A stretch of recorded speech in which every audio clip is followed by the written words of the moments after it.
This is LBC from Global, leading Britain's conversation with James O'Brien. Good morning. 3 minutes after 10 is the time. I hope you're well. I can't be exhausted. I mean, there are two reasons why I can't be exhausted. The one is I cannot feel the psychic toll that seeing your skin colour once again used as a stick with which to beat public figures can apply to me. It can never apply to me. Even if you found somebody who was deploying racist tropes about white-skinned people, such is the privilege and power that white people enjoy in this population at this point in history, that it would never feel discriminatory. You could line up 50 people of colour screaming all sorts of abuse about white-skinned people, and it really wouldn't matter in the great scheme of things, because they have no power to hurt me institutionally, politically, legislatively. It is why the best definition of racism I've come across over the years is prejudice plus power. Something that some people work incredibly hard to pretend not to understand. So I can't be exhausted on that level. And the other reason why I can't be exhausted is loyalty. The other reason why I can't be exhausted is loyalty to you, and the knowledge that when you are exhausted, my job is to remind everybody, whether they're exhausted or not, why this is an important moment in our story, why this is a really important moment in our story. And that means that I can't come on air and talk about exhaustion. I mentioned to you yesterday that my inbox contained the words tired and exhausted more than any others, because for people of colour, for women of colour, for black women specifically yesterday, it felt like a day of intolerable burden. How can this even be a story? I think that the decision we took together to treat it as a opportunity to vent and condemn was completely correct. Gratifying yesterday as the day progressed to see only a few fairly fetid corners of the media pretending that this was some sort of debate, that this was some sort of dialogue, that this was a conversation that could accommodate some sort of balance. The idea that there would be a counterpoint to the statement that what Frank Hester had said was truly disgusting, profoundly racist, and possibly insightful. All of that is just true, but it doesn't stop it being any less exhausting. And in some ways, I presume it becomes even more exhausting today, because today the tail has started wagging, if you like. The attempts to obfuscate, the attempts to do something other than what is obviously necessary. A profound condemnation. You cannot call for Frank Hester to do anything. He's an extremely rich private individual. He claims he's apologised, but he hasn't. He's apologised for being rude. He hasn't apologised for being racist or for calling for Diane Abbott to be shot, which makes some of the comments by senior politicians yesterday, some of the very late in the day comments by the Women and Equalities Minister. I can at least pause there to have a sniggle, can't we? The Women and Equalities Minister, Kemi Badenoch, and the Prime Minister shortly afterwards, Rishi Sunak, coming out with a form of words that sought to pour oil upon the waters of discontent. But in many ways, if you were paying attention, and frankly you should have been, but if you weren't, don't worry, I was, sought to pour oil on the water, but in many ways made things worse. So we find ourselves today looking at the desperation of Rishi Sunak's cabinet to move on from this. Just as we said yesterday, in the absence of what needs to be done, which is a straight condemnation, a disassociation, and the return of the money.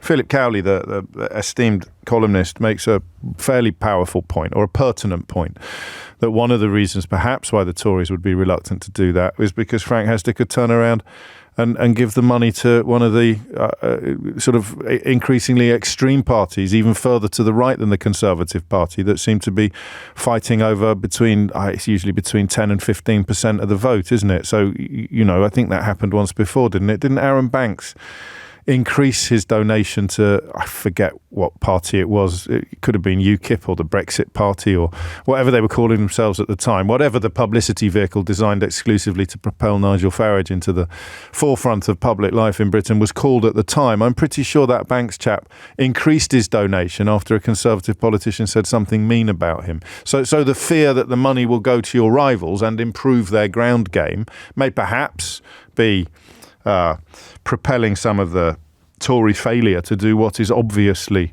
right, what is obviously correct. So the question of why aren't they doing it currently only has 10 million answers. Why aren't they doing it? 10 million pounds. Why aren't they saying to him, we cannot have anything more to do with you? Answer, 10 million pounds. I don't think there's any room for further conversation or debate. If he'd donated £5, they'd have slung him out by his ear. They'd have hung him out to dry. If he'd donated £50, he'd be under a bus, metaphorically speaking. If he had donated probably £500,000, he would be surplus to requirements, persona non grata, heading for the door. But he's donated £10 million. £10 million. I think the largest donor currently in the game.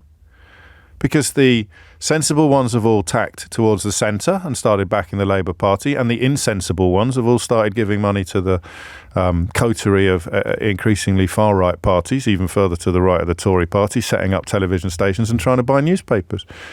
So there's not a lot left to fight for, and this Frank Hester character seems to have his fingers on most of the money that is left to fight for the Tories. So there are 10 million reasons why it doesn't happen. Where do you want to start today? I'm going to start, if I may, with... Actually, let's start with some of the comments coming from Kevin Hollinrake this morning, who is the Post Office Minister, but he drew the short straw. He has to go out and try to defend the indefensible. And then I'm going to tell you the thing that upset me most yesterday. And do you know what? I'm not going to apologise to you for using the word upset. I mentioned to you yesterday that when Sadiq Khan used the word heartbroken, it jarred me. It jarred me. It moved racism out of the context of conversations we have on the radio into the real and lived experience of friends and colleagues and public figures. And he talked about being heartbroken, and the conversation about 30p Lee ceased to be a topic or a line of questioning, and it became a moment of humanity.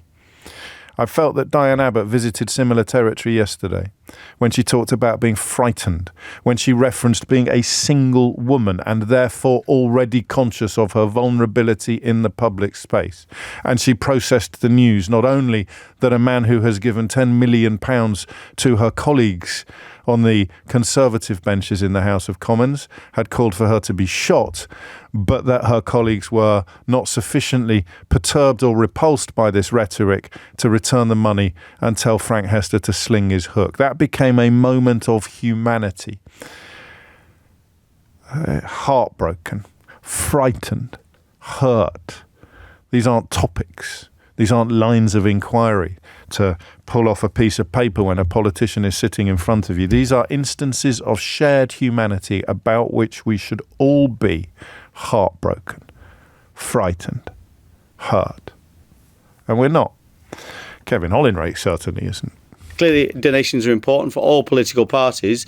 I think one of the things you would judge when anybody's making a donation is this person the right kind of person to be making a donation? Is somebody racist? And the answer is, as far as I know, Mr. Hester, I don't know him. From what he said, he accepts his comments were wrong and they were racist, and he's apologised for them. So I don't think that means Mr. Hester is a racist, but that's a judgment others will make so if somebody wants to make a donation. He can say racist things, but he himself is not racist. Well, if you say racist things and don't apologise for them, that would make you a racist. But I think if you say something racist and then apologise, that's a different thing, I think.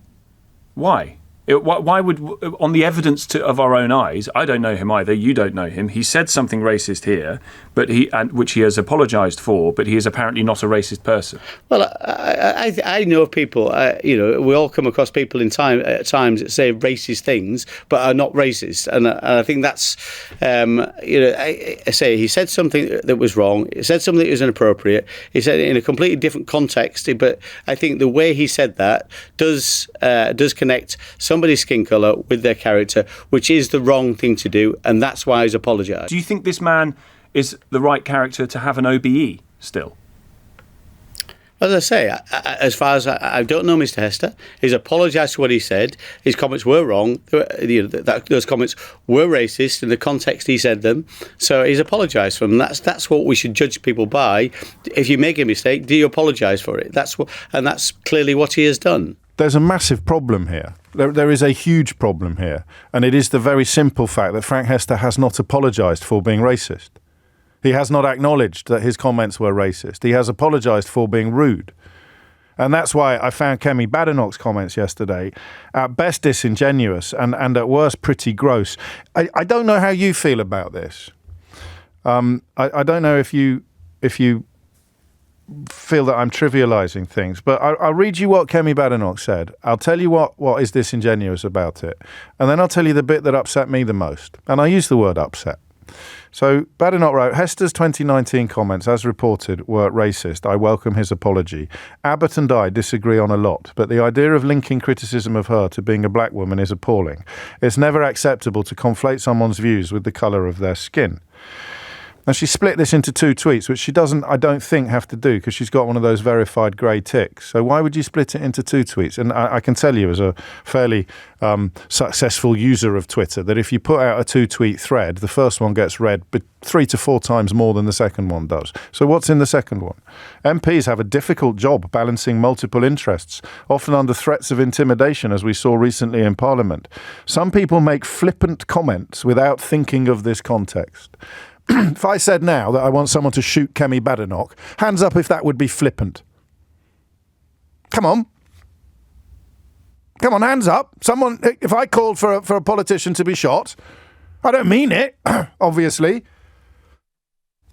No one's actually going to shoot, but I'm calling for it. What if I say it in a funny accent? Would that work? I'd say, someone should shoot Kemi Badenoch. Is that flippant now? No, come on, hands up if it's flippant. Anyone? Some people make flippant comments without thinking of this context. This is why there needs to be space for forgiveness where there is contrition. Well, I have seen no contrition. I have seen a man desperately trying to save his own backside because the 10 million quid he's invested in the hope of at least a knighthood and quite possibly a seat in the House of Lords alongside people like Michelle Mone, Evgeny Lebedev and Daniel Hannan seems to be disappearing over the horizon faster than you can say, what a racist clown. So his 10 million quid investment in a peerage is disappearing over the horizon. He's desperately trying to pretend things aren't as bad as we know they are, so he's apologised for being rude. And up pops the sniggle, Women and Equalities Minister, to claim that it's a flippant comment made out of context and that there should be forgiveness because there is contrition. Problems with this include there is nothing flippant about calling for somebody in public life to be shot. There is nothing flippant about calling for the politician who quite possibly has been on the receiving end of more abuse and more vile, misogynistic and racist insult than any other person alive in this country. At risk of hyperbole, but it's a risk I'm willing to take. There is nothing flippant about any of that, and there is nothing contrite about a man denying he's been racist and apologising for being rude. I need this job some mornings because otherwise I'd think that the world was slipping out of focus. People I respect and admire were queuing up to compliment Kemi Badenoch last night on doing the right thing when she didn't. And I still haven't told you the bit in that twin tweet, that very deliberately separated tweet so that 4,000 people liked the first one but only 1,000 liked the second one. I still haven't told you the bit that upset me the most. That does not deserve praise. That is passing off the comments about Diane Abbott being someone that makes Frank Hester want to hate all black women as flippant. 10 million reasons why Kemi Badenoch, who hopes to be the next leader of the Tory party, would not want to go further. And then, even worse, claiming that there has been contrition when there hasn't. He has not apologised for being racist. He has apologised for being rude. So whether it's Kevin Hollinrake or Kemi Badenoch or Rishi Sunak, claiming that some sort of what's the word I'm looking for? Some sort of accommodation has been reached because this man has apologised. They're lying. Whether they're lying to themselves and to you, or just to themselves, I do not know. But they are lying. He has not apologised for being racist. He has not accounted for his calls for Diane Abbott to be shot. He has moved into the public space comments, opinions and words that are borderline criminal. Diane Abbott has gone to the police, quite rightly. A man was in Crown Court in this country last month for sending a raccoon emoji to a mixed race. A black man was in Crown Court last month in this country for sending a raccoon emoji to a mixed race Conservative candidate. And that's why I'm really scared today, because I think that they're going to normalise this now. I think you're now going to say, no, you can say what you want. You can call for MPs to be shot if they're black. I'm pretty sure that if the MP in question was white, everyone would be quite rightly talking about David Amess at the moment and Joe Cox, but they're not. We are.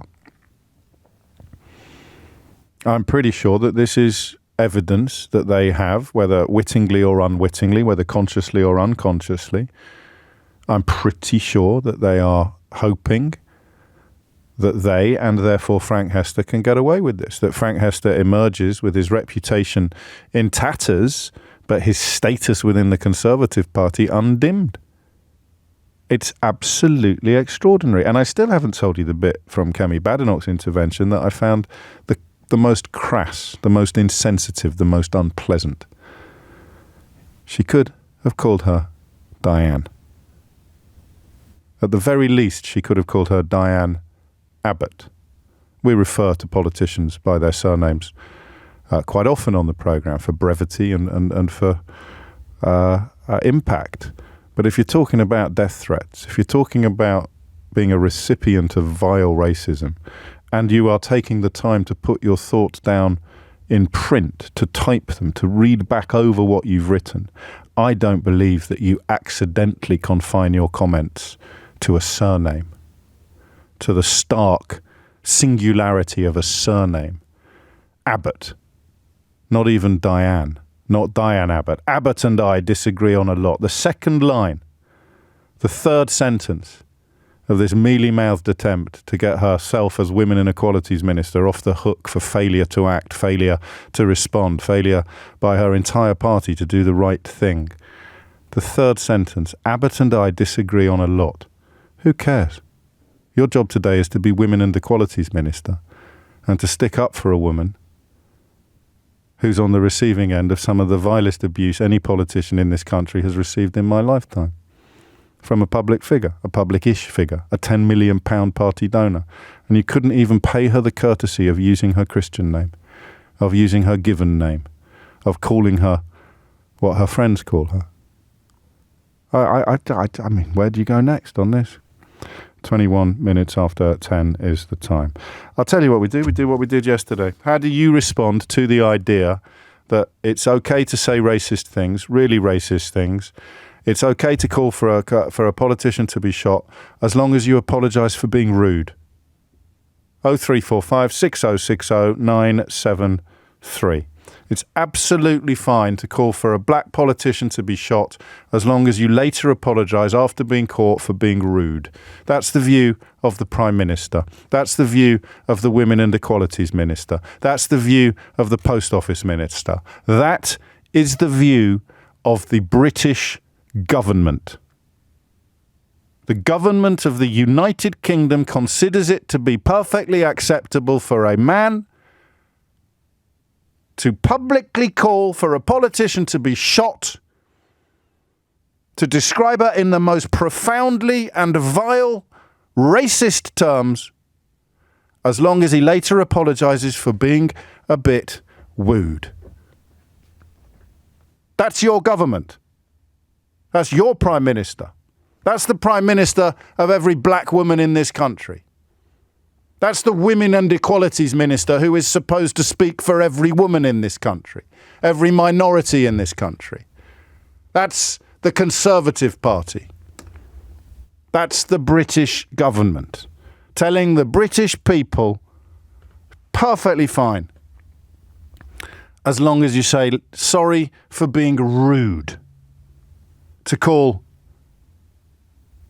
for an elected parliamentarian to be shot, to talk about how she, as a black woman, makes you want to hate all black women. And you issue a pathetic so-called apology mentioning only your own rudeness and claiming that your comments about a black woman making you hate all black women has nothing to do with gender or skin colour, and the Women and Equalities Minister gives you a free pass because she's pretending that you've displayed contrition. The Prime Minister gives you a free pass because he's got a £10 million cheque burning a hole in his pocket.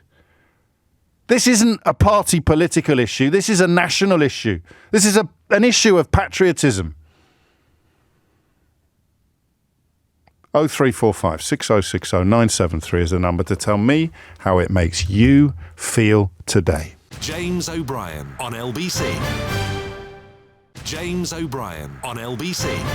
10:27 is the time. I'm not quite sure how that happened. I went somewhere I haven't gone before on the radio, and that's why I went to that last break, even by my standards, unconscionably late. So I'll start taking your calls after the half-past news. Before that, here's another example of the minister charged today with defending the indefensible, with seeking to justify the move of blatant and profound racism into the heart of the Tory party's public-facing side, on the grounds that you can be as racist as you want, as long as you then later apologise for being rude. This is Kevin Hollinrake on Sky News. Should the Conservative Party return the money he donated? I don't think that's the right thing to do. I think it's what we need to do. I think his comments were clearly racist and wrong, and there's no question about that. You don't judge somebody's character based upon their skin colour. He's apologised for that. I don't think that means Frank Hester is necessarily a racist. I don't know Frank Hester, to be honest, but the fact he's come out and apologised, we should welcome that. I think he's trying to apologise personally to Diane Abbott over these comments, and that's the right thing to do, but I don't think that means we should judge his character purely based on something that was said in a private conversation that he's apologised for. I mean, it's interesting you say so clearly that the comments were clearly racist. I had a conversation with Graham Stewart, one of your colleagues, yesterday, and clearly it took till the Prime Minister till late yesterday afternoon to say the same. So what happened in the first 24 hours such that your colleagues, your boss, couldn't say that? I can't speak for the Prime Minister because I haven't spoken to him about it. I've spoken to Graham about it. I mean, the situation was moving pretty quickly yesterday, but I think as I said before, I don't think it's right to judge somebody's character by their skin colour. That's effectively what his comments what his comments said. So it was clearly wrong thing to say. He's apologised for it. I can't speak for my colleagues, but I think in terms of those comments, clearly they were racist. He's right to apologise. The Prime Minister's called them racist too. But I think the key thing now is Mr Hester himself a racist. I don't believe so from what I know. I say I don't know him. But I think on the context of what we know, in the situation that we know right now, we should try and move on from this now. And I think that's the right thing to do.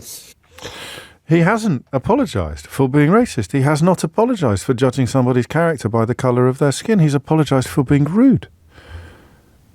This is madness, actually. I mean, those two clips that I've played, I selected because I thought that they were good interviews. I thought that people had done a good job of making Hollinrake look like an idiot, but Hollinrake did it all himself. He hasn't apologised for being racist. Why is everybody pretending that he has? Thomas Watts is here now with your headlines. James O'Brien on LBC. James O'Brien on LBC. Actually, this is on the same subject in a way, but I'll just leave it with you very briefly before we hit the phones. Imagine if Meghan Markle had been busted for manipulating a photograph of her children, busted by the biggest picture agencies in the world, busted so completely and so comprehensively that she had to issue an apology and a quotes, explanation, end quotes. Imagine if Meghan Markle had done that. And now imagine what British newspapers and much of the British public would be doing. It's just an illustration of double standards. I'll leave you to work out the rest. Margaret's in Enfield. Margaret, what made you pick up the phone? You, James, for just keeping it real, for just letting people who are feeling so upset and so angry and so frustrated to be able to have a platform and say that, and I'm really pleased that you picked up that very trite apology or statement from Kemi Badenoch, and I'm going to say it. I am a black woman, and I'm going to say it. It was an opportunist. That's an opportunist apology. I've been saying it all day yesterday because if she doesn't realise this man is talking about her. He's talking about every single black woman who is walking on this earth in the United Kingdom or across the universe, that when he sees Diane Abbott, he wants to hate all black women. Let's keep that for a moment. Do you know how that makes people feel? No, I don't. Do you know how that makes me feel? No, I don't. You know I don't. I'm all night. I've just been so wondering, what can I do to let people understand?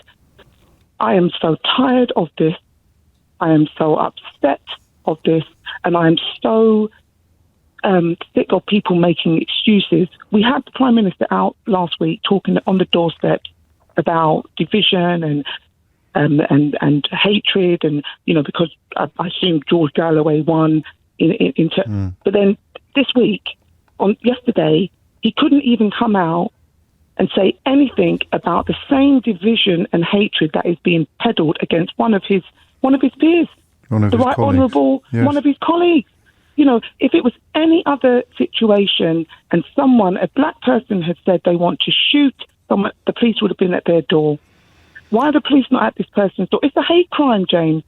I feel frightened. I was on the tube today and I'm thinking to myself, does anybody really know how I am feeling? Does anybody know how us black women are feeling as we're travelling to work, thinking somebody might want to just shoot us because this person has made that statement about how he feels about us? We've not done anything to him. And he hasn't been squished. It's the failure to squish him. It's the failure to shut this down absolutely immediately, as if someone had broken the glass, Margaret, and the alarm has gone off, and Sunak and Badenoch are wandering around going, oh, well, he's said sorry for setting the alarm off, so let's ignore it.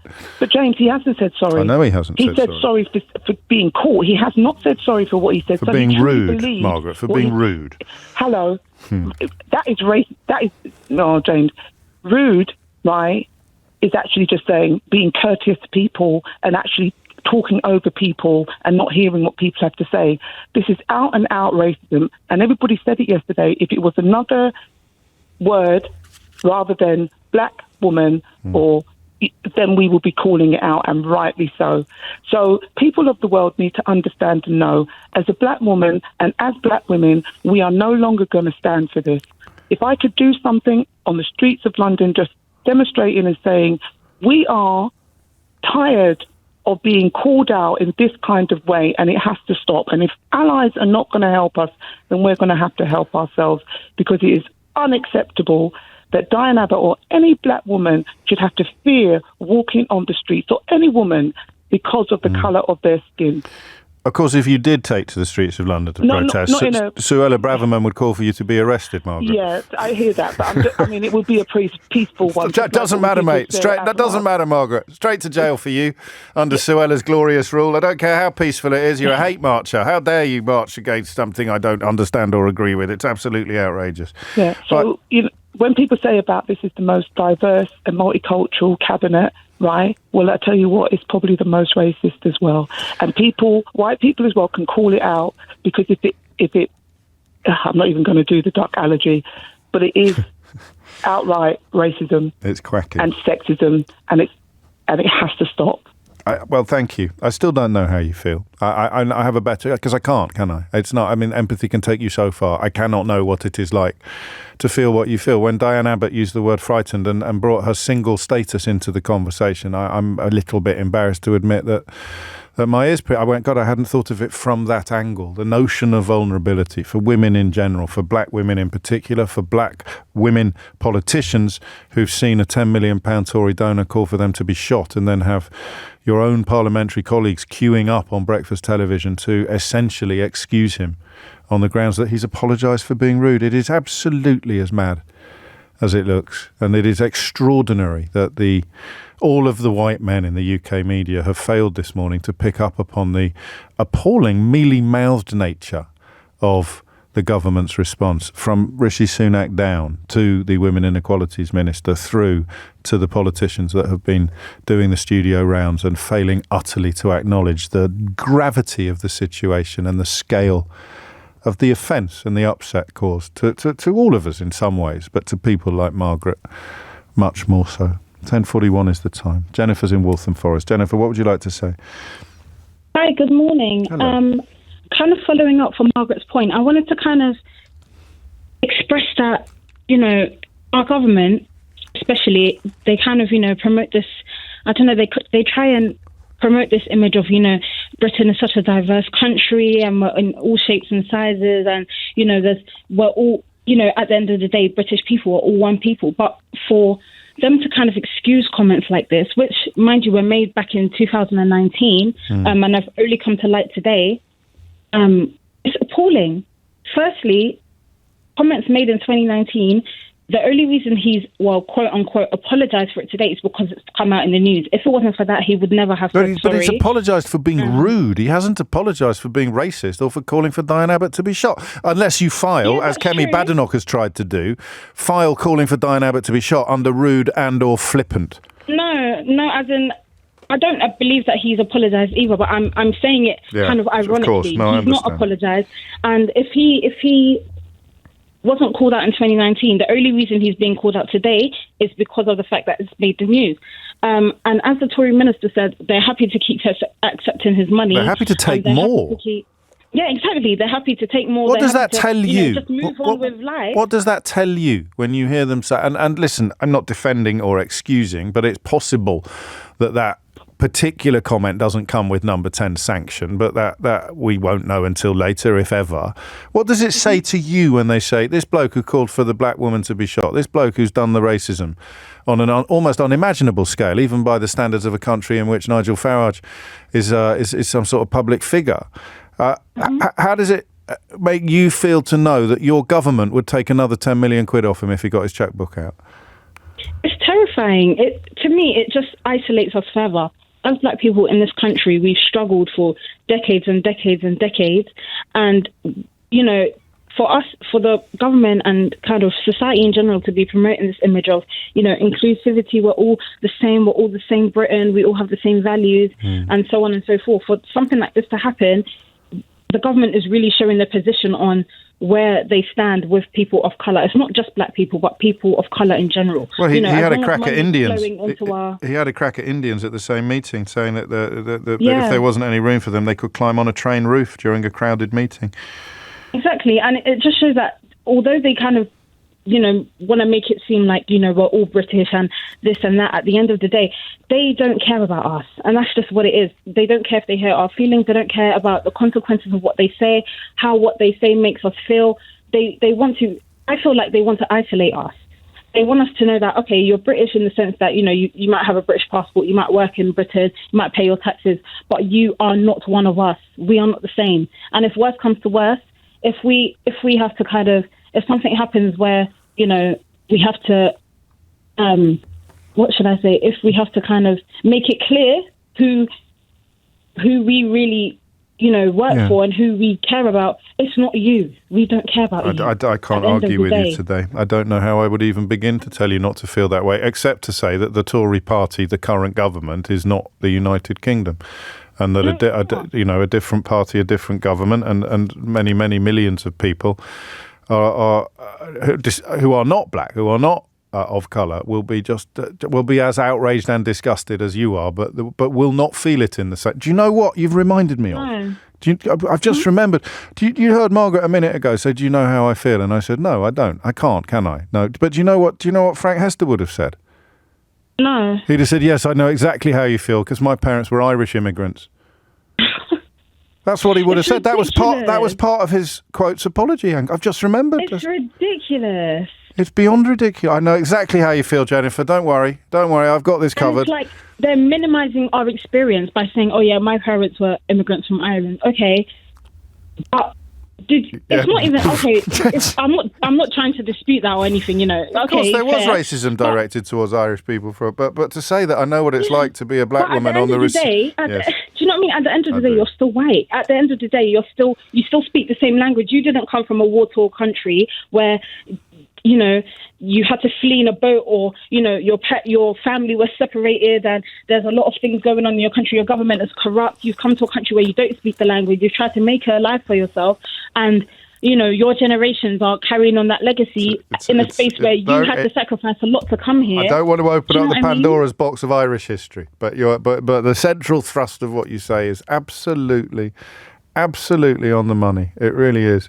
10:46 is the time. You're listening to James O'Brien on LBC. So, I mean, listen, I don't know that Jennifer's analysis is correct, that they're sitting there deliberately seeking to make people like Jennifer and I mean, thousands of people, millions of people looking at the current landscape and thinking they are deliberately ignoring us, they are deliberately isolating us further. It may be, if you look at exactly the same events through the other end of the telescope, it may be that they are simply not thinking about you at all and trying to hold on to the racist vote, which is in danger of leaching towards reclaim or reverb or reform or whatever they're called this week. That is probably the more motivating fear. But it doesn't excuse, it simply explains. And you know, those people exist. I see them in my inbox. They're probably currently waving Donald Trump flags. Those are the votes now that the Tories are fighting for. In fact, I wonder if they're the only votes now that the Tories are fighting for. The people who are comfortable with what Frank Hester did, or perhaps even approving of what Frank Hester did. But my God, if you've gone that low as a politician that you're cozying up to the people pretending that this isn't a big deal, or the people pretending that he's apologised, or the people pretending that taking his money isn't a grim pollution of public life in this country, of politics, in every sense, a grim pollution, a gross pollution of British politics, then maybe it's time for a career change. 10:47. James O'Brien on LBC. James O'Brien on LBC. 10:52 is the time. This is from Beatrice. Is it the same Beatrice that was telling me about her cat? We shall find out shortly. I'm listening to people call into you, and their emotional reactions are another nail in the coffin. The belief that their government openly leaves them vulnerable to racism, actively supports the dehumanisation and incitement of violence by a prominent, powerful donor, a key member of the Conservative establishment. This resonates. And Beatrice speaks of how she feels it's a similar emotional experience to when a disabled or chronically sick person applies for help from the state and the state responds by torturing and punishing them. That phrase, isolation, further isolates us. Rishi Sunak delivers a speech. We played a bit of it yesterday. Can you dig it out again? Rishi Sunak played a speech, gave a speech on Friday talking about the need for unity, the need for coming together, and yet here he is pretending that this £10 million Tory donor has apologised for being racist when he has done nothing of the sort. He's apologised for being rude. What a grim story this is. Rowan's in Maidstone. Rowan, what would you like to say? Hi. Hello. Yeah. Hi. First time caller here. Basically, I'm born and raised in Hackney. Born in hospital. I'm from Hackney originally, and I have black children, and I am just so shocked. And I don't know Diane Abbott, but I knew that she was our MP for Hackney. She still is, actually. She's not a Labour MP anymore. Understood. But I'm just so shocked, disappointed, upset that we have, I'm wondering who is the adults in the room? Because Rishi Sunak, our Prime Minister of colour, clearly isn't. Because let's call a spade, and I like what your last caller said. For example, if I stole £10 million and I got caught, and I gave it, and I got caught and I apologised, that still make me a thief. But listen, that still make me a thief. Yeah. Because that's exactly what it is. And the other bit, actually, you've just reminded me of, was that politician, one of the ministers this morning, saying that you shouldn't, what he said in a private meeting can't be used to prove that he's racist. As if, I mean, come on. But that's exactly where you're going to say the things that you know you shouldn't really say publicly, isn't it? That's even madder than I realised at the time, Rowan. I'm just saying, as a young black man, 34, with black children, that's racist. My family came from Guyana back in the 1960s. They went through a ton of the racism. But now, see what that person said. Wow. And for them to not say, look, man, like, you take your money, clear off, you know, like sling your hook. That is racist. That's all they need to do. That's all. We cannot be associated with this. I'm looking at Rishi Sunak thinking, okay, you're clearly not the elephant in the room. You're not in charge here, you know. So who's in charge? So this person is looking to get like a knighthood or go like someone needs to say, someone who's higher than Rishi Sunak needs to say something and be like, look, come on, man, you can't say that about black women, about anyone in general. Like let's call it out. White women, black women. Women makes me want to hate all. I mean, listen. If it said that bloke on the radio makes me want to hate all radio presenters, that would be okay because that wouldn't be judging my character based upon an immutable characteristic or a. But if it called for me to be shot, we wouldn't be having this conversation about whether it was acceptable or not. If someone called for Rishi Sunak to be shot, we wouldn't be having a conversation about the nuances or the difference between a public and a private comment. We just wouldn't. But even the part where they said he called for Diane Abbott to be shot, like what are we serious? Like seriously, we live in 2024. How could you say that about someone? And she's the first black MP of my old area. Like she's the first black MP. Okay, female. I don't necessarily agree with some of the policies and some of the stuff she puts forward. But give her respect. Human respect. I mean, I like your anger. Shock, actually. I like the way that you've conveyed what it feels like when this story lands in your lap, out of nowhere almost, as you say, as a young black father, suddenly realising what the government stands for in 2024. And I don't accept some of the voices telling me that I shouldn't be so shocked. I'm not shocked. I'm disgusted. I suspected what they were like, but I believed there were lines that would never be crossed, and they got crossed for the first time this weekend or this week. It's not good enough to say, oh, you know what they're like. It's obvious what they're like. We've known since 2016. We've known since Enoch Powell. We've known since Boris Johnson. No, the lines that you don't cross involve things like calling for a politician to be shot because she's black, which is as near as damn it to what this man did. Describing someone appearing on television and making you hate everyone possessed of the same gender and skin colour. Those were lines that have not been crossed before by somebody of Frank Hester's status. And if they had been, he would have been cut down. He would have been dispensed with. He would have been sent packing. And he hasn't been.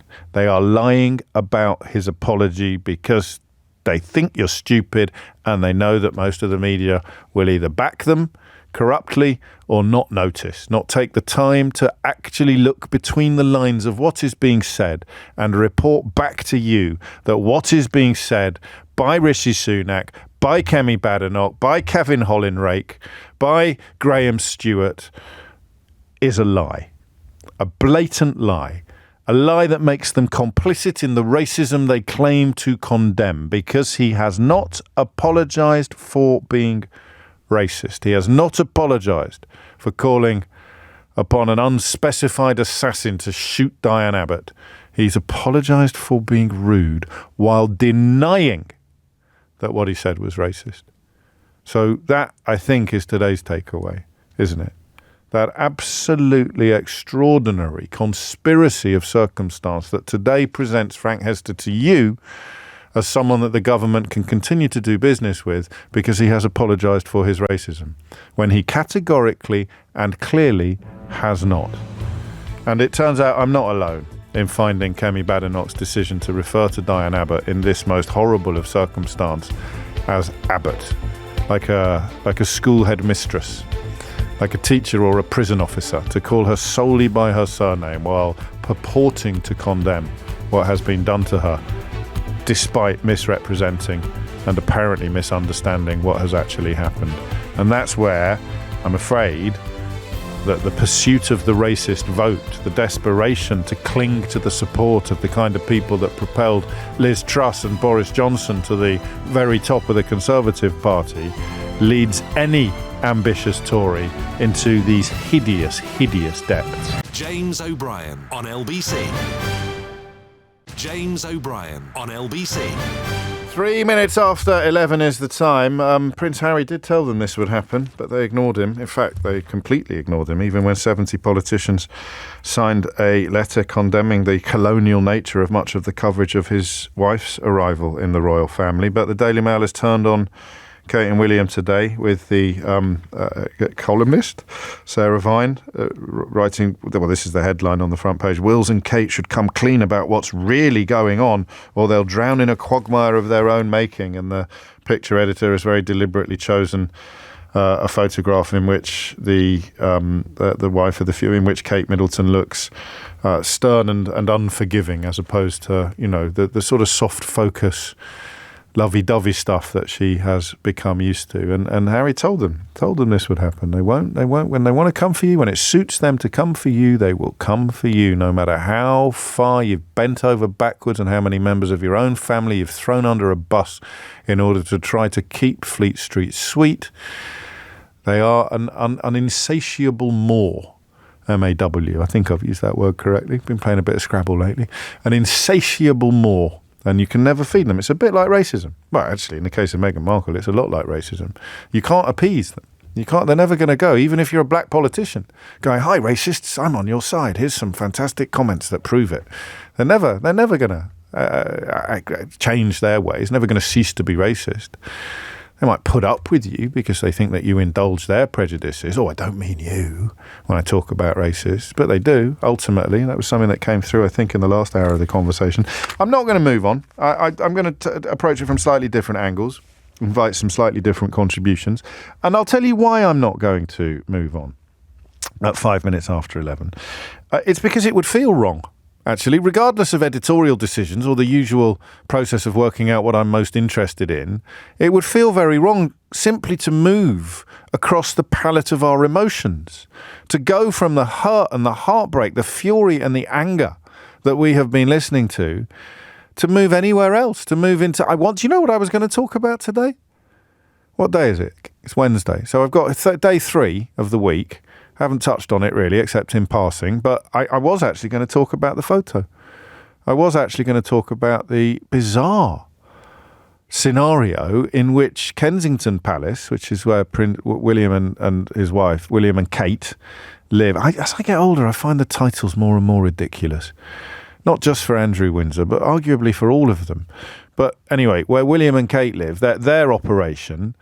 The calculation seems to be that all of this crazy speculation is better than the truth. That's the point, isn't it? At which, regardless of what you think about the royal family, you have to recognise their status as the pinnacle of our hierarchical society.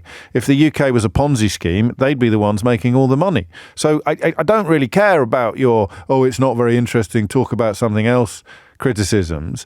At the point at which this happens, it becomes interesting. The point at which some of the conspiracy theories that I have seen as someone who doesn't even follow this story, but occasionally gets his ear bent by a colleague like Keith, I have been told that current conspiracy theories include, I saw one on Twitter where someone had taken a photograph from the front page of Vogue a few years ago and attempted to prove that was actually the photograph of Kate Middleton that was used in the photograph ostensibly taken this weekend in the garden of, I don't know, some fancy palace somewhere with leaves in the background. So that was the conspiracy theory number one. The maddest one I've seen under the hashtag Katespiracy is that one of the children has accidentally killed their mother, or deliberately, perhaps, and they're trying to cover it up. To which you sort of respond by thinking, that's a very short-term ploy, isn't it? I don't quite see how that... So the bonkers stuff is out there. The less bonkers stuff about possible marriage breakdown that they're seeking to repair and no one's going to make any public appearances until they have. Or more likely, I suspect, some sort of medical issue that has rendered her very, very reluctant to be photographed in public by other photographers. They've all been adjudged preferable to the truth. And that's the bit where it gets interesting. The idea that they're looking at the madness that's now unfolding to the point where they've lost the Daily Mail. And they're saying, no, this is all still better than actually telling the truth. All of this craziness is preferable to us, I don't know, going and cutting a ribbon later today or just appearing in public, doing a scheduled photo shoot. And of course, if the truth is simply that she is recuperating from a serious medical procedure and can't do any of the things that seem to me to be fairly straightforward, then the obvious case is that is what they should say. There's a degree of privacy that needs to be respected, although obviously the same people who would call today for the privacy to be respected were telling Harry and Meghan not long ago that the price they pay for their celebrity, the price they pay for their public status, the price they pay for their royal accoutrements is a complete surrendering of privacy. But you can't expect the Daily Mail columnists and royal correspondents to be consistent in their commentary. You don't get any privacy at all if you're a member of the royal family, brackets called Meghan, close brackets. You should get all the privacy you need if you're a member of the family, brackets called Kate, close brackets. But they have made a calculation that this is preferable. It's preferable to have all the speculation going on, all of the conspiracies, all of the unhappiness, to lose the support of the Daily Mail. It's preferable to actually telling the British public what is really going on. And that I thought was interesting. And it is interesting. But I can't move on. I can't move on, not when people are hurting. Not when the story is getting absolutely misconstrued to be kind, misreported to be less kind. When the Frank Hester, when the right-wing media, when the client journalists who populate every paper from the Times and the Telegraph down to the Sun, and many of their friends in broadcast as well, when they are all either implicitly or explicitly conspiring in the con that what this man has done is A, excusable, and B, has been apologised for, we are left with, well, we're left with a pretty grim vista that it would be wrong at this point to abandon. So where do you want to go next? Shall we follow the money? Shall we do what Jerry Maguire was exhorted to do so often by Cuba Gooding Jr.'s character? Shall we show me the money? Show me the money, Jerry. Show me the money. I think we'll do it straight. 10 million quid on the table. Why won't they give it back? 0345 6060 973. Just tell me why. Any angle you want on this, tell me why. Because I can't believe they need it. I can't believe they wouldn't be able to raise 10 million quid by making a few phone calls. Obviously, Michelle Mone and her husband would be less likely to come forward at this point in proceedings. But I mean, what is 10 million quid to these people? JCB bloke, is he still too busy keeping Boris Johnson in clover? I don't know, but they must be able to make a few calls. I'm not having my breakfast live on air, Matty. I am having a few sips of water in order to deal with the last vestiges of a tickly throat. But thank you for your kindness. Thank you for your concern. I want to know why you think they're not giving the money back, because that's what you do now. It's probably too late. But that's what you do, right? Crikey, this has blown up a bit. We probably should have seen it. Where's our Women Inequalities Minister? Why didn't she tell us what a big deal and how important this story was? I can't believe it's not going away. It's going to come up at PMQs later. And why don't we just give the money back and tell him to sling his hook? But we could we even say we can't give back the last 5 million because we've already spent it? But the 5 million he's given this year, it's only March. We can send that back to him immediately. And this means that we can extend the conversation beyond those who are in the sights of people like Frank Hester when they make comments about wanting to hate all black women, and encompass everybody who's part of the body politic, everybody who will have a vote in the next general election, and working on the presumption that the votes they're fighting over, the ones that would be tempted by the jingoism, the xenophobia, the racism of the parties even further to the right than the Tories now, leaving those people out of the equation, but not necessarily out of the conversation, why would they not just give the money back? Sorry, we can't take this. If we'd known that you wanted Diane Abbott to be shot, we never would have taken your money in the first place. Because they've gone even further than not giving it back. I suppose they have to. One of them was on the radio this morning with Tom Swarbrick, saying that they would take, I think it was Tom Swarbrick or Will Frost at Sky News, one or the other, saying that they'd take another 10 million. If it gave you another 10 million, would you take it? Yeah. That's extraordinary, isn't it? So why? Why haven't they given it back? And if you can, then feel free to move on to the question of how on earth can they be saying in public that they'd take another 10 million quid off the massive racist? 0345 6060 973 is the number you need. Just to close the conversation that we kicked off at 10 o'clock this morning, and also to spare you from even more of my pontifications, let's hear from Quincy quickly before the next break in Tunbridge Wells. Quincy, what did you want to say? Hi, James. Sorry, I called before. I know, that's good. I just want to say, I'm a man of colour with daughters of colour.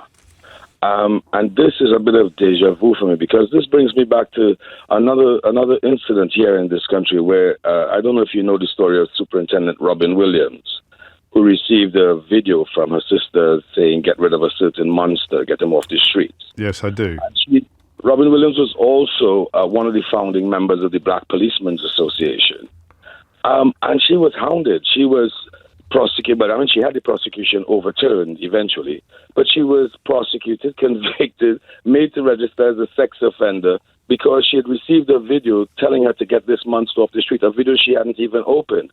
I don't know what we're actually saying, and I don't know what I'm saying today to my daughters, because it sounds like Mr. Eston is saying the lives of black women doesn't matter. So your contention is that had Superintendent Williams been a white police officer, she would not have been pursued with the alacrity and venom, perhaps, that she was pursued with. Yes, that's right. That's part one. The other part is I would like to see black mothers really up in arms over both Superintendent Robin Williams' prosecution and this particular. This is saying what Mr. Heston is saying is black women. He's not saying a black woman. No, he's not.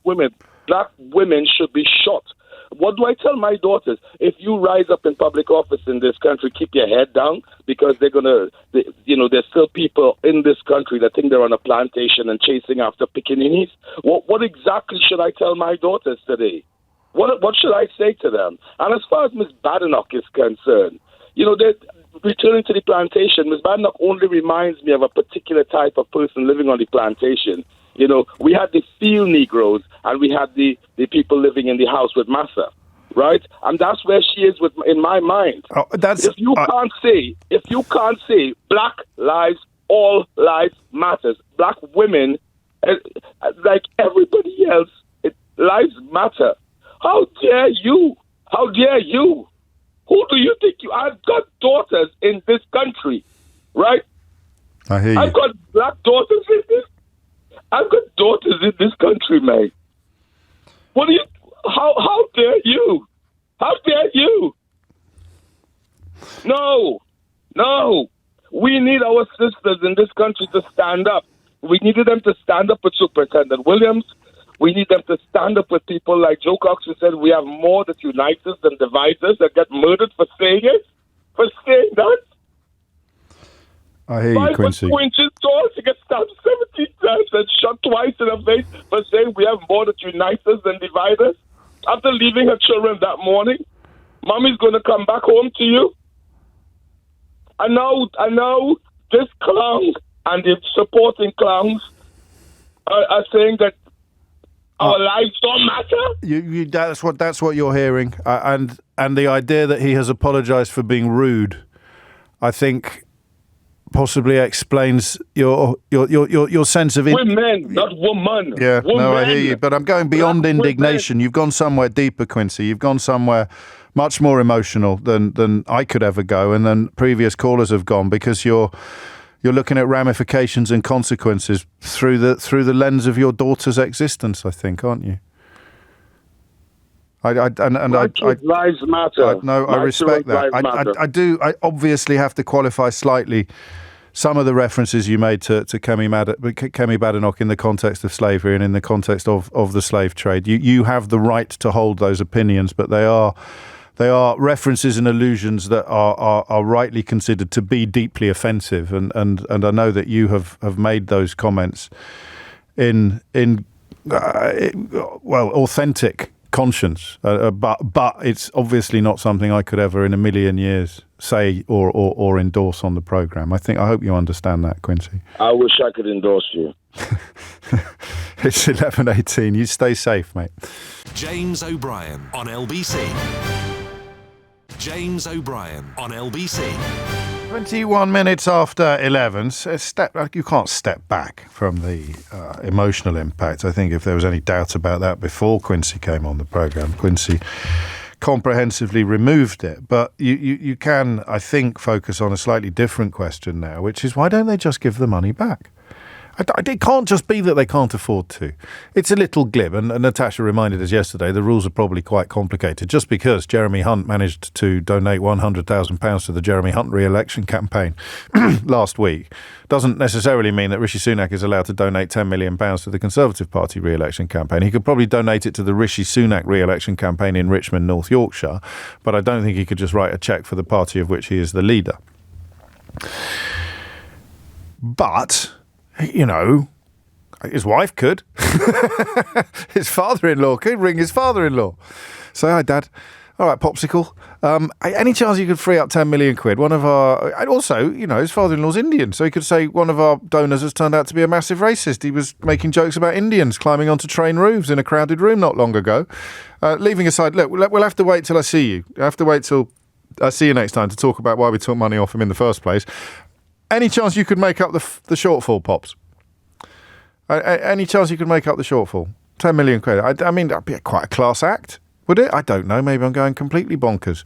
I turn around and say one of the great advantages of having a Prime Minister whose father-in-law is a billionaire is that when it turns out that you've accidentally taken £10 million off a massive racist, you can phone out your father-in-law and get him to plug the gap while telling the telling the massive racist to jog on, to sling his hook. So why won't they give the money back? Dave's in Cambridge. Dave, what's going on? I think 10 million is a bit of chump change to Rishi. It's probably something he has in his back pocket. But I think the reason why they don't want to give it back is because it kind of confirms what everyone's thinking, is that they are institutionally racist. Does it? But also, yeah, I think it does. I think we're way past speculation and debate. I think their actions are very so this is self-evident. If they give the money back, then all of the he's apologised, he doesn't really mean it, he's not actually a racist because he said it where he didn't think it would be reported. If he was a racist, he'd have obviously said it somewhere where it would have been reported. All of these pathetic defences fall apart. No, I think he's just, you know, they're trying to cover every aspect. They're damned if they do, they're damned if they don't. If they give it back, you know, it just shows that, you know, that they admit that this guy is an abject bigot, and therefore his conduct becomes... Yeah, but why is that a problem? I don't think this quite follows through, Dave, actually. You give it back, you disassociate yourself from the suspicions that you describe. You don't endorse them by giving it back, you endorse them by keeping it.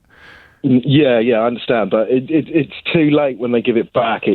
When did it become too late? I don't think it is too late. I would give them until whatever time it was yesterday that Kemi Badenoch came out with her mealy-mouthed and quite offensive apology. The offence lying largely in her decision not to call Diane Abbott, but to give her the most dehumanising moniker she could, to go in with the lines that head teachers and prison officers use, just to use her surname alone. But it was interesting. I always start the clock at 1 o'clock to see whether or not, when I come off air, to see whether or not the story's going to move on before I come on air tomorrow. And I don't know that this one will. I thought it would yesterday, but she's done it twice now, Kemi Badenoch.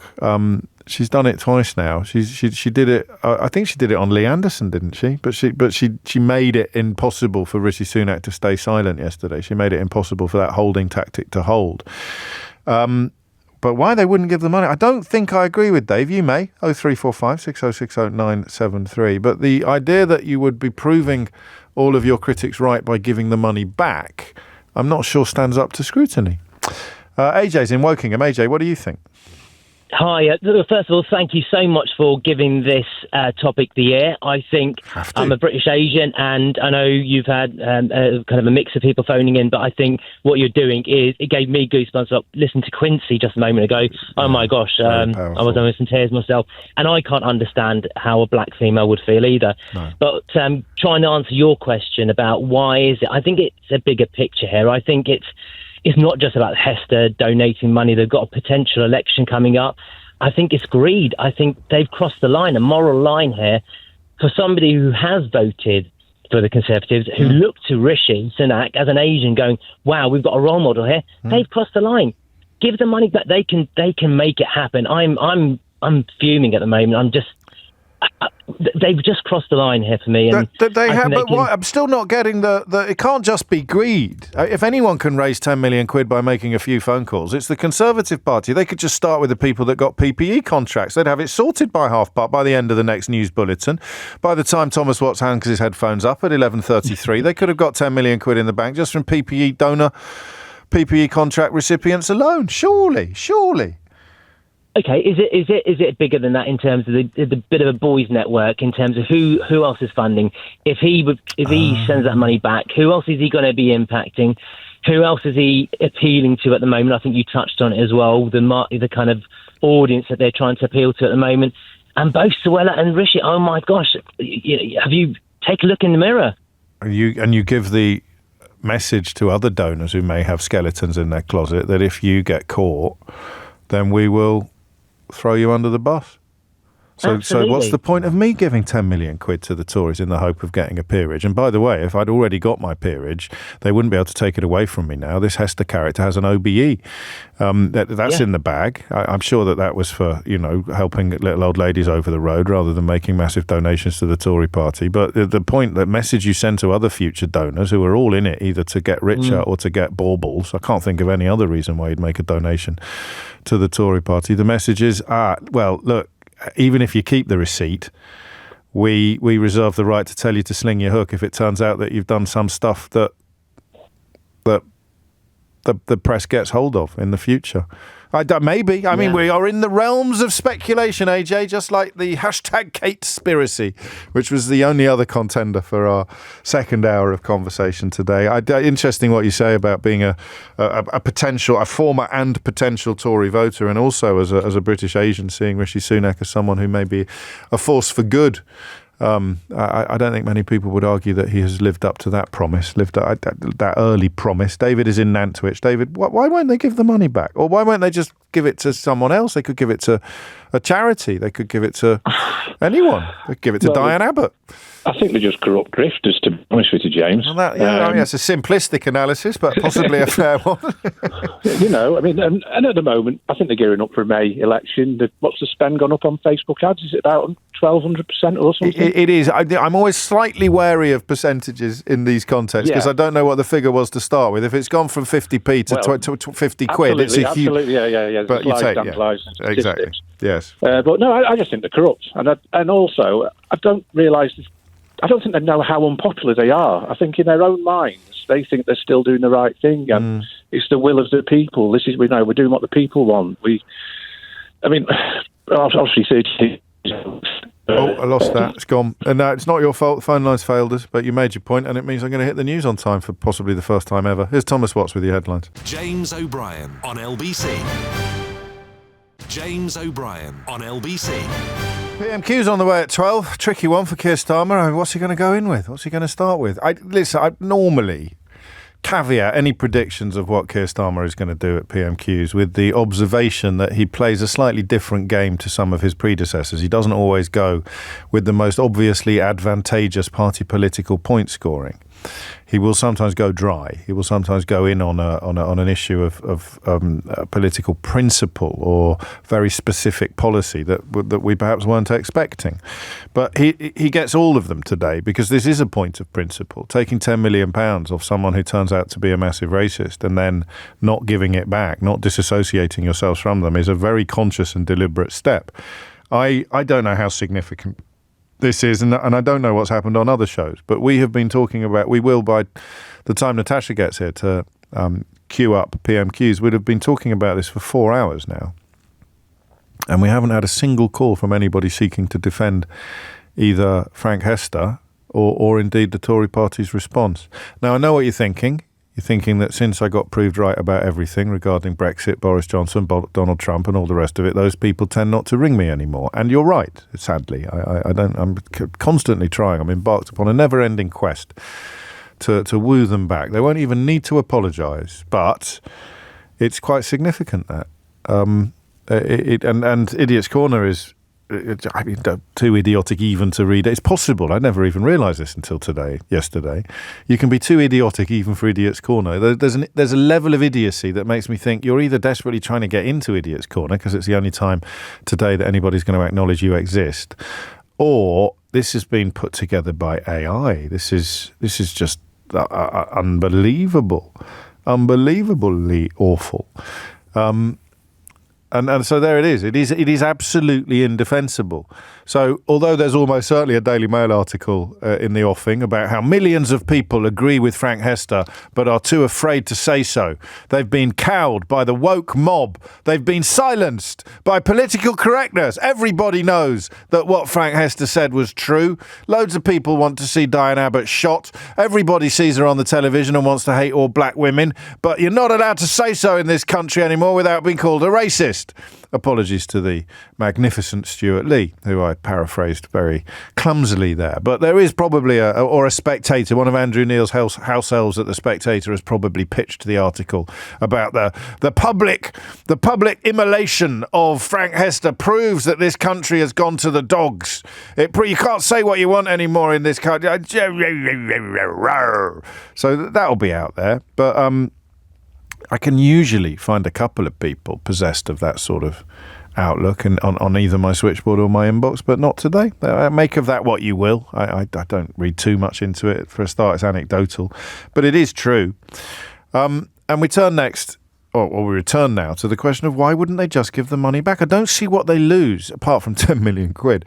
I don't see what they lose by giving the money back. Do you? David's in Jarrow. David, what would you like to say?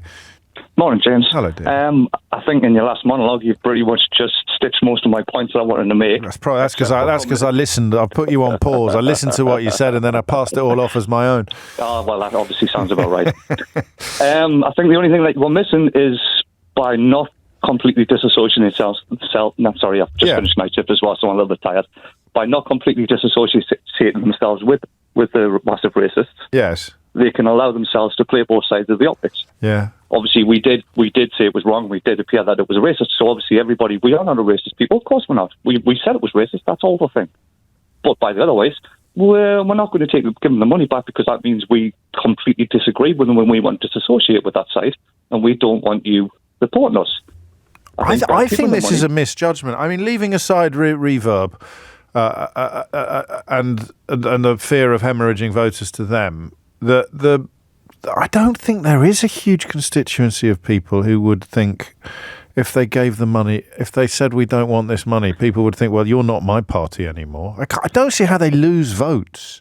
Well, on this one issue, you could be right. But if you stitch all of the other issues of all of jingoism and all of your immigration issues together with the one of being a patriot, and we are the people of the ones who are going to make you say what you could say in your country, we did. It's going to say it's completely wrong and disassociate.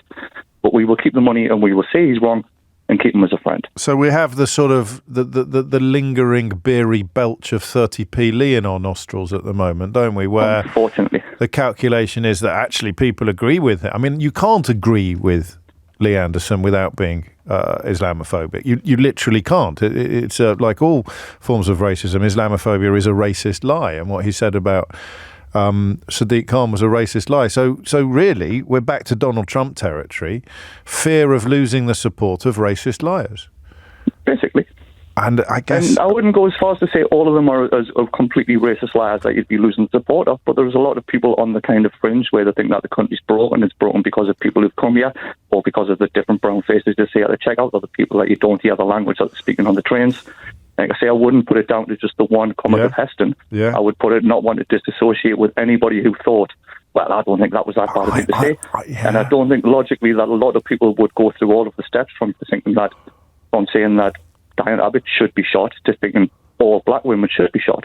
I'm not sure how many people have actually followed the logic through as to what he actually said in his words to the final point and just took it, well, if I don't like that, you're right. Shot, I wouldn't say that I'm racist, but I don't mean because she's black. I just think she should be shot. Yeah, because I don't like her. And I don't really mean it. No one actually wants to shoot her, but so therefore you should be allowed to say it out loud.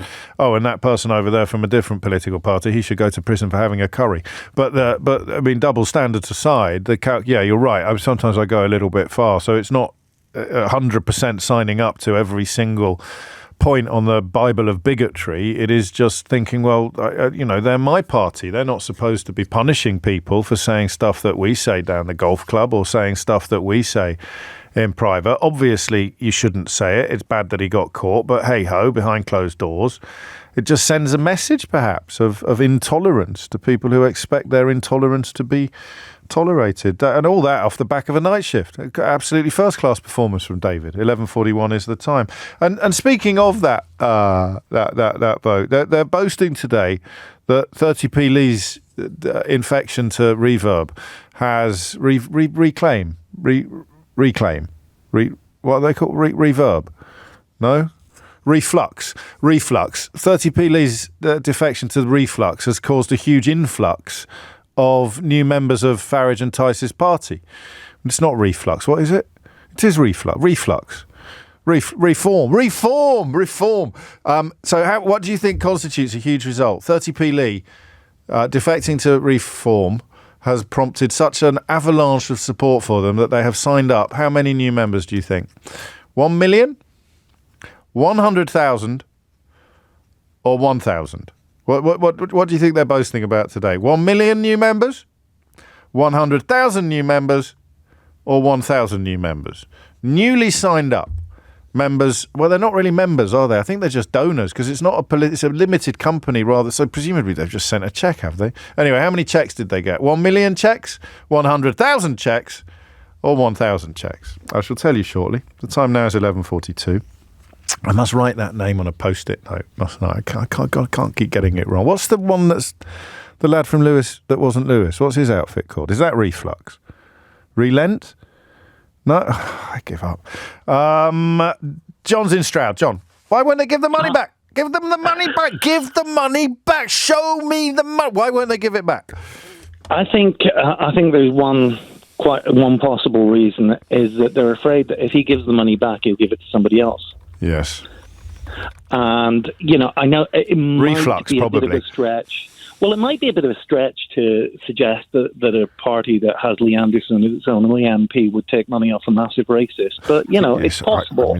Let's not go there, John, honestly. Flipping out. Talk about putting 2 and 2 together and coming out with 73. I know. It's a complete logical leap there. But, I think it's plausible. And it depends how petulant Frank Hester is, doesn't it, in a way? How petulant do you think he might be? I don't know. How petulant do you think he might be? I think the sort of person who will say things like, that woman should be shot. Yeah, might be quite petulant. It might be. Do you know what? Although, having said that, obviously neither of us have ever met him. Therefore, we can say with certainty that he's not petulant. That's what we'd be doing now if we were Conservative ministers. Obviously, I've never met him, but I don't think we can conclude that he's petulant because of something that he said in a room full of people on his own payroll. As a Conservative minister, both John and I are confident that he is not petulant because we've never met him. That seemed to be the logic of Kevin Hollinrake this morning. Absolutely. He is wrong, but we cannot say that he's petulant. All right, well, that might be it. And that would all depend on their fears of what he'd do with it. And they may even have asked him. No, they wouldn't have asked him. I wonder if they've spoken to him. Do you think that the phones are ringing? So all the people that he used to ring up when he was making donations. This was quite interesting when Johnson was getting his apartment decorated by someone who he forgot had paid to decorate his apartment. You remember that? The phones ring. So usually it'd be like, hi, yay. Yeah, I just hit my headphones with my phone then. Why am I actually using a phone to do this? Little role play. I'm on, YouTube. Hi, lads. Hello. Big shout out to the YouTube viewers. Okay, so I've got my phone now. Hang on. Ring. Frankie, baby. Frankie, yeah, mate, yeah, come to the big ball, white tie. You can come how you want. Come in your ripped jeans. You look great in a pair of loafers. Yes, absolutely. So every time he rings that number, normally, Frank Hester, it gets picked up quicker than bookies. But now he's ringing them. Why are they answering the phone? I go to leaving another. Hello, yes, Frank again. Could someone please just call me back? Could someone please just call me back? I've given you why is no one returning my calls? Why is no one returning my call? I dread to think what sort of messages he might be leaving on people's voicemails at the moment, but that, of course, would be proof of nothing as long as he subsequently apologised. James O'Brien on LBC. James O'Brien on LBC. It's 10 to 12. I got some cooking advice for you now. I just shared a recipe with my colleagues, and I could tell by their reaction that something had gone a little bit wrong. So I went out to Borough Market. If you're ever in London and you get the chance to go to Borough Market, try not to go on a Saturday or a Sunday. It's absolutely rammed. But if you could, I mean, it's a really lovely visit.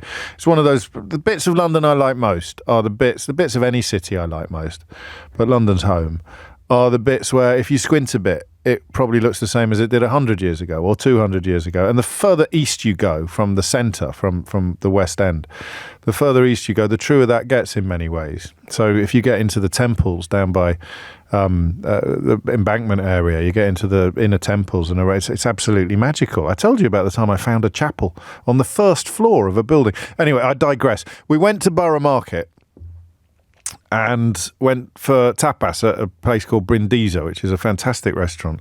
And I was just telling the team how delicious, unexpectedly delicious one of the things we ordered was. I said we had char-grilled midget gems with like a really spicy sauce. And they're both looking at me as if and I'm thinking, I know that char-grilling a lettuce is a slightly new thing for many of us. I'd never seen a char-grilled lettuce before. But why are they looking at me? It's not that weird to char-grill midget gems. So what I'm telling you, this is very important culinary advice. When reading recipes, do not get midget gems mixed up with little gems. So little gem is a lettuce, isn't it? You get a little gem lettuce, a char-grilled. So don't char-grill midget gems, just ever. I mean, there's no need, is there? Are they the tiny wine gums, midget gems? They're not Dolly Mix. Dolly Mix just got the... Yeah, so anyway...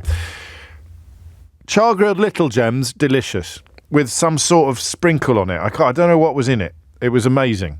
Char-grilled midget gems, no, don't go there. No need. No need ever. And that is the end of today's Recipe Corner. 11:52 is the time. Back to the question of why won't they just give the £10 million back to Frank Hester, the bloke who wants Diane Abbott to be shot and finds it very hard not to hate all black women whenever a black woman called Diane Abbott appears on the television, but is categorically not referring to either her gender or her race when he says that as a black woman she makes him want to hate all black women. How bizarre. Ian's been in touch. Reflux new followers reminder, James. Thank you, Ian. At least somebody is paying attention. How many new followers do you think 30p Lee has tempted to sign up for the reflux party? Is it A, 1 million? Is it B, 100,000? Or is it C, they are boasting about signing up a whole 1,000? There's probably 1,000 people that have turned this radio programme off since I started talking about lettuce. So it can't be that, can it? Can it? Yes, it can. That's what they're boasting about. The idea that the arrival of 1,000 new subscribers. What do you call people signing up to something that's not really a political party but is a business? That anyway, I'll call them customers. 1,000 new customers for the reflux party. Back to Daniel on the Isle of Wight. Why won't they give the money back, Daniel? Hi, James. I think it's because they're scared. I think if they weren't scared about the election before, they are now. Somewhere in the Conservative headquarters, they've got a little spreadsheet only 5 people can see with what they actually think is going to happen at the next election. That's true. And I think one of your previous callers kind of stole my thunder a little bit. I think they're looking at it, and even if there's a 20%, 30% chance that they push that money back, and I'm not quite jaded enough to say that all Tory voters are racist quite yet. No, don't go there. No, that's what I mean. I know. So, but if a certain percentage goes, actually, I'm not welcome here anymore, then there's a chance, it might be a small chance, but they're looking at their numbers, and not only are Labour in the driving seat in town, but the Conservatives aren't even the opposition anymore. Yeah. So they are going to do anything they possibly can to stop this tide of people using the Tories. That means that there is a constituency of voters in their minds, if not on their spreadsheets, and this is where the sort of beery breath of 30p Lee appears over our shoulder, who would actually see themselves as being on the same side of this scandal as the bloke that said he wanted Diane Abbott to be shot, or does it? Am I slightly misunderstanding you? The problem is that none of it's black and white like that anymore. No. If you look at the Tory party, there's 3, 4, 5 different versions of the Tory party at the moment. Yes. And they all go in little gradations from one extreme to another. So, you don't need to be totally 100% behind what he said, but you just need to be able to think that he should have the right to say that. Okay, yeah, there's probably several things going on, including the fact, as John's just texted using capital letters, James, it's easy. It's £10 million. So, the hole it would leave in their finances is part of it, probably. But the other part of it is, well, we may not know for sure, but look at the kind of voters that we've been wooing recently. This is the kind of thing that might put them off. Yeah, and like I say, there only needs to be a slight chance that they see themselves sitting next to the SNP. The very slightest chance. You mean, and they will do anything they can the third party in the House of Commons, which some polling does indeed. You can extrapolate that from some of the polling. Did we get Sunak from Friday night? I think let's just play that as a little reminder of what an absolute catastrophe he has proved to be as Prime Minister. We are a country where we love our neighbours and we are building Britain together. But I fear that our great achievement in building the world's most successful multi-ethnic, multi-faith democracy is being deliberately undermined. There are forces here at home trying to tear us apart. They certainly are, and they've given 10 million quid to your party, mate, so why won't you give it back? I need to do something, Ryan tells me, although I'm not sure he is speaking from a position of authority on this, but apparently if you're going to become a big deal on YouTube, you have to do this. Let me get this right. Hi YouTubers, if you're enjoying this, then please like, share and subscribe, and be sure to ring that bell. Is that what you do for YouTube? Is that no? Has Ryan made that up? Has he made me look stupid? Hey, you don't want to miss any of LBC's sweet content. No? Oh, right. I haven't got a bell, no. Should I need a bell? Am I supposed to have a bell? Is it not? PMQs can't come soon enough. Luke's in Weybridge. Luke, briefly, if you would, why won't they give the money back? I think this just illustrates the extent to which money influences our government. And well, you're not going to win any prizes for that, mate, are you? No, but the point is, there's a lot of emotion on the surface of this, but if you look deeper, it just talks to how fundamentally broken it is. Yeah, it does. Why should this individual get to give £10 million at all? Well, he wants a peerage. But it shouldn't be allowed. I agree. I agree with you. I completely agree with you. Well, I mean, you can give your money to a political party if you want, but not if you've made 10 million quid's profit out of contracts that the government gave you. You're just giving it back. Well, I think we should cap the amount of money that's given to political parties by individuals. How would that work? I wonder. I don't think I disagree with you, but I think there are some reservations, aren't there? Yeah, no, there aren't. No, cap the amount you as an individual can give. I suppose you could give it with you could spread it out, get your wife to give some, get the kids to give some, but it would all look a bit 10 million quid, one person. Luke, I did warn you to be brief because PMQs is almost upon us and Natasha Clark is here. What are we thinking, Natasha?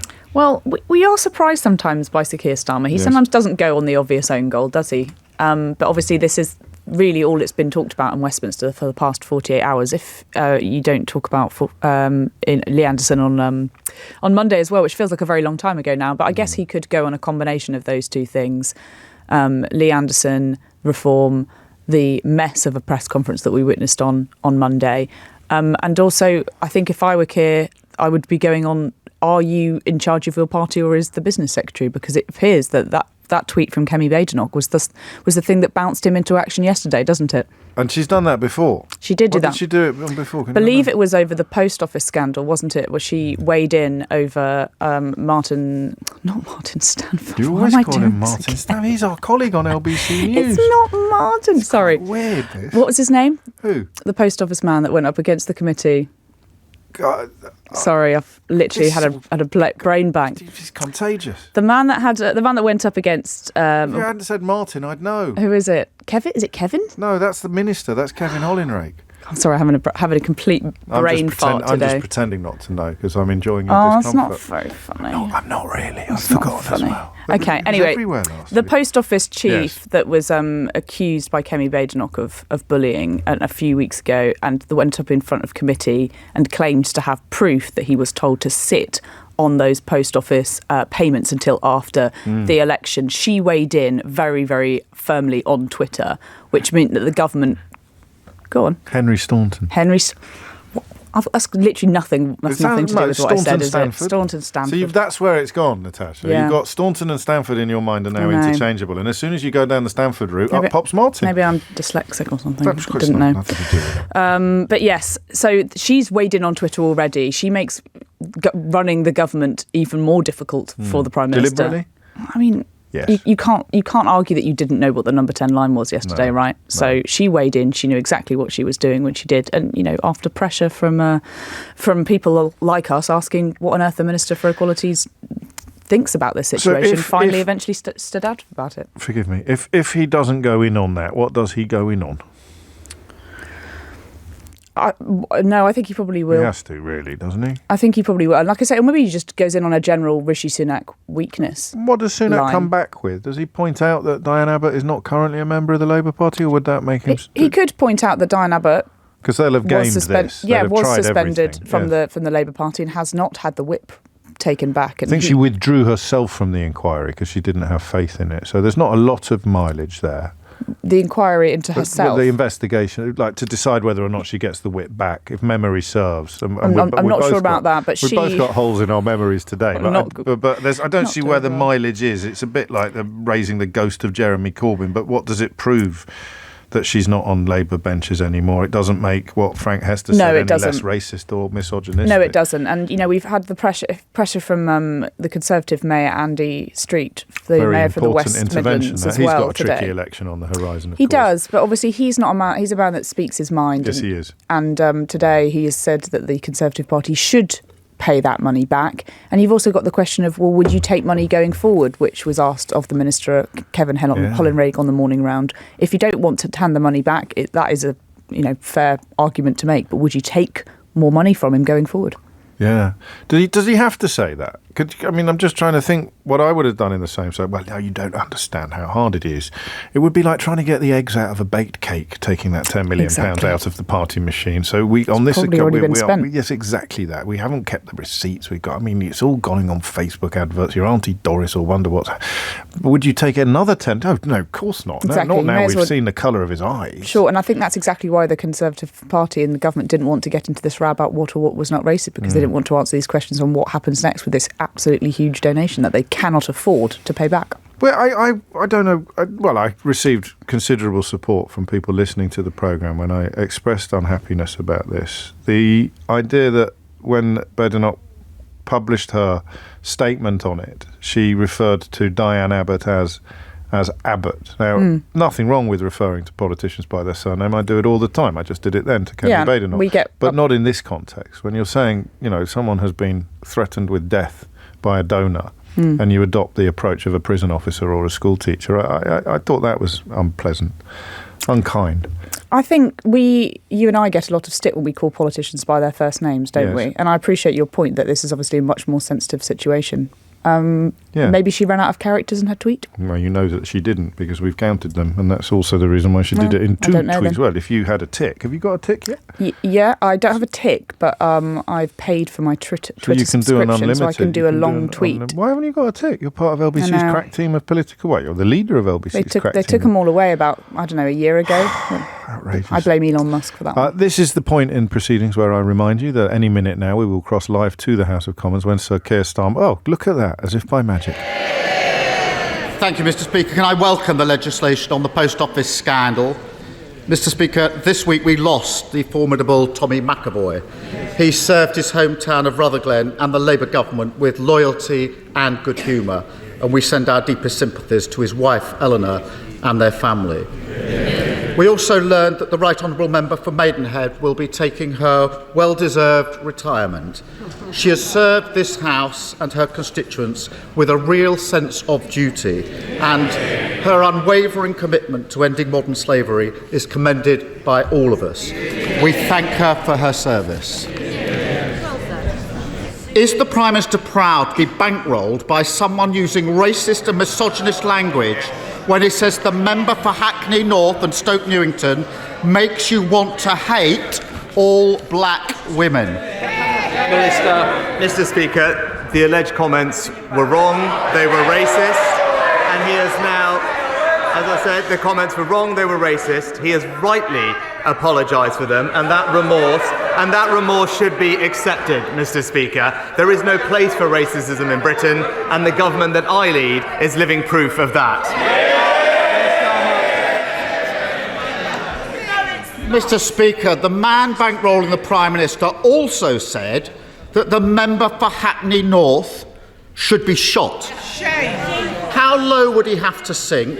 What racist, woman-hating threat of violence would he have to make before the Prime Minister plucked up the courage to hand back the £10 million that he's taken from him? Mr. Speaker, as I said, the gentleman apologised genuinely for his comments, and that remorse should be accepted. But he talks about language. He might want to reflect on the double standards of his deputy leader, calling her opponents scum, Mr. Speaker. His shadow foreign secretary, the shadow foreign secretary, comparing Conservatives to Nazis, Mr. Speaker, and the man that he wanted to make Chancellor. The man that he wanted to make Chancellor talking about lynching a female minister. His silence on that speaks volumes. Mr. Speaker, the difference is he's scared of his party. I've changed my party. And Mr. Speaker.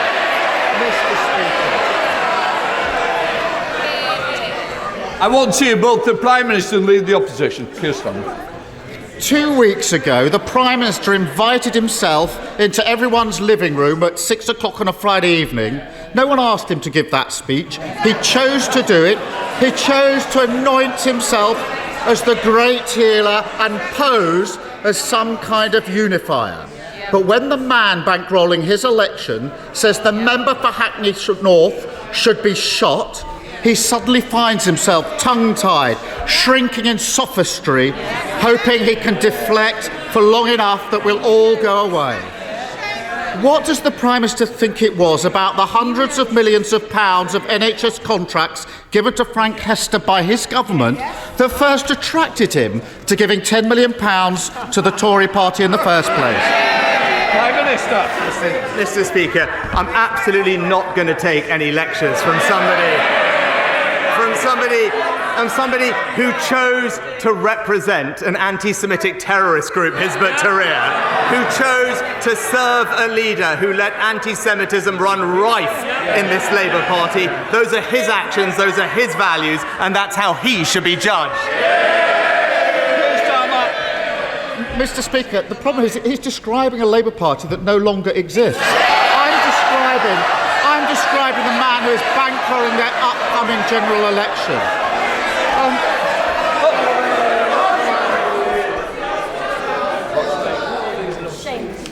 Keir Starmer. They can shout all they like. 2 weeks ago, he marched them out like fools to defend Islamophobia, and now the member for Ashfield is warming up the opposition benches for them. And yesterday he sent them out to play down racism and misogyny until he was forced to change course. He won't hand the money back. He won't comment on how convenient it is that a man handed huge NHS contracts by his government is now his party's biggest donor.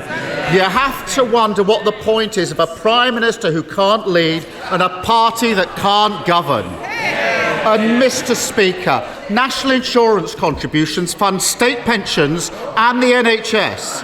So is the Prime Minister's latest unfunded £46 billion promise to scrap national insurance going to be paid for by cuts to state pensions or cuts to the NHS? Prime Minister. So, Mr. Speaker, I'm glad he's brought up the budget. It's about time that he spoke about his plans, because what have we heard, Mr. Speaker, from the Shadow Chief Secretary? The Shadow Chief Secretary of the Treasury confirmed.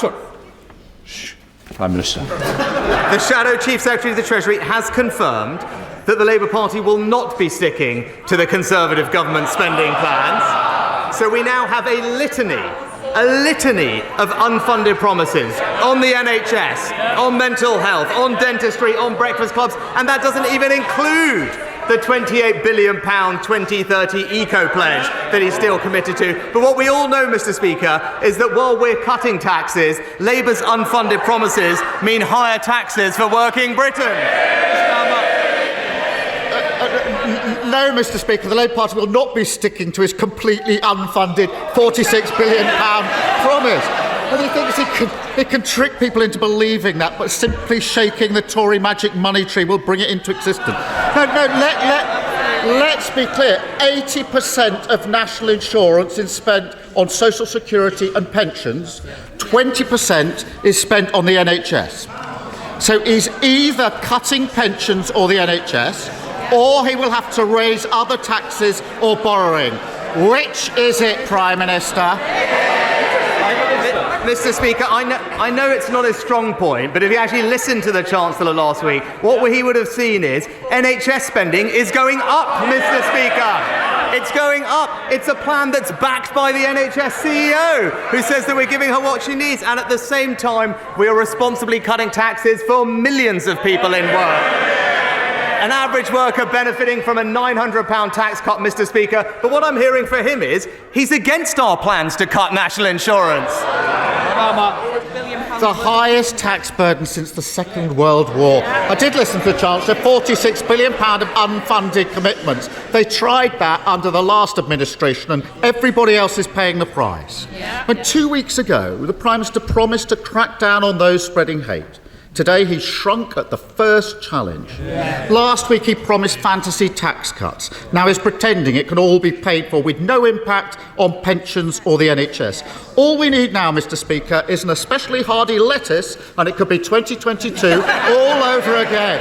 Is it any wonder that he's too scared to call an election when the public can see that the only way to protect their country, their pension and their NHS from the madness of this Tory party is by voting Labour? Mr. Speaker, again... No, Prime Minister. Mr. Speaker, he talks about pensions. Pensions are going up by around £900 in this year. It's this government that's protected the triple lock for the last 10 years. He talks about supporting working people. It's this government that's cutting taxes for every single person in work, Mr. Speaker. It's this government that's investing in the NHS, but all we have from him is a £28 billion unfunded promise. Mr. Speaker, I had a look at it. It's here. It's all here. Making Britain a clean energy superpower. He's still stuck to it, Mr. Speaker. And if you look through it carefully, there's billions in spending he's already committed to Scotland, billions for Wales. There's actually money for North London too, I noticed. But the problem is, none of it is funded. So why doesn't he come clean and tell him under his plans, Britain people's taxes are going up, Mr. Speaker? Mr. Speaker, millions of people around the UK and Europe have been inspired by the brilliance of Six Nations rugby. And Premier League clubs like Gloucester Rugby, which were funded during the pandemic through loans authorised by the Prime Minister as then Chancellor, have always been grateful for being kept solvent. But the Prime Minister will also know that the finances of some of these clubs are fragile and that the current loan repayment schemes could be crippling. So will my right honourable friend ask the Sports Minister and the Treasury to try and find a solution through this so that taxpayer interests are protected and all of us can go on being inspired by top-class rugby for years to come? Mr. Speaker, my honourable friend is absolutely right that we stepped in with a £150 million financial lifeline to ensure the survival of Premiership Rugby League clubs during the pandemic.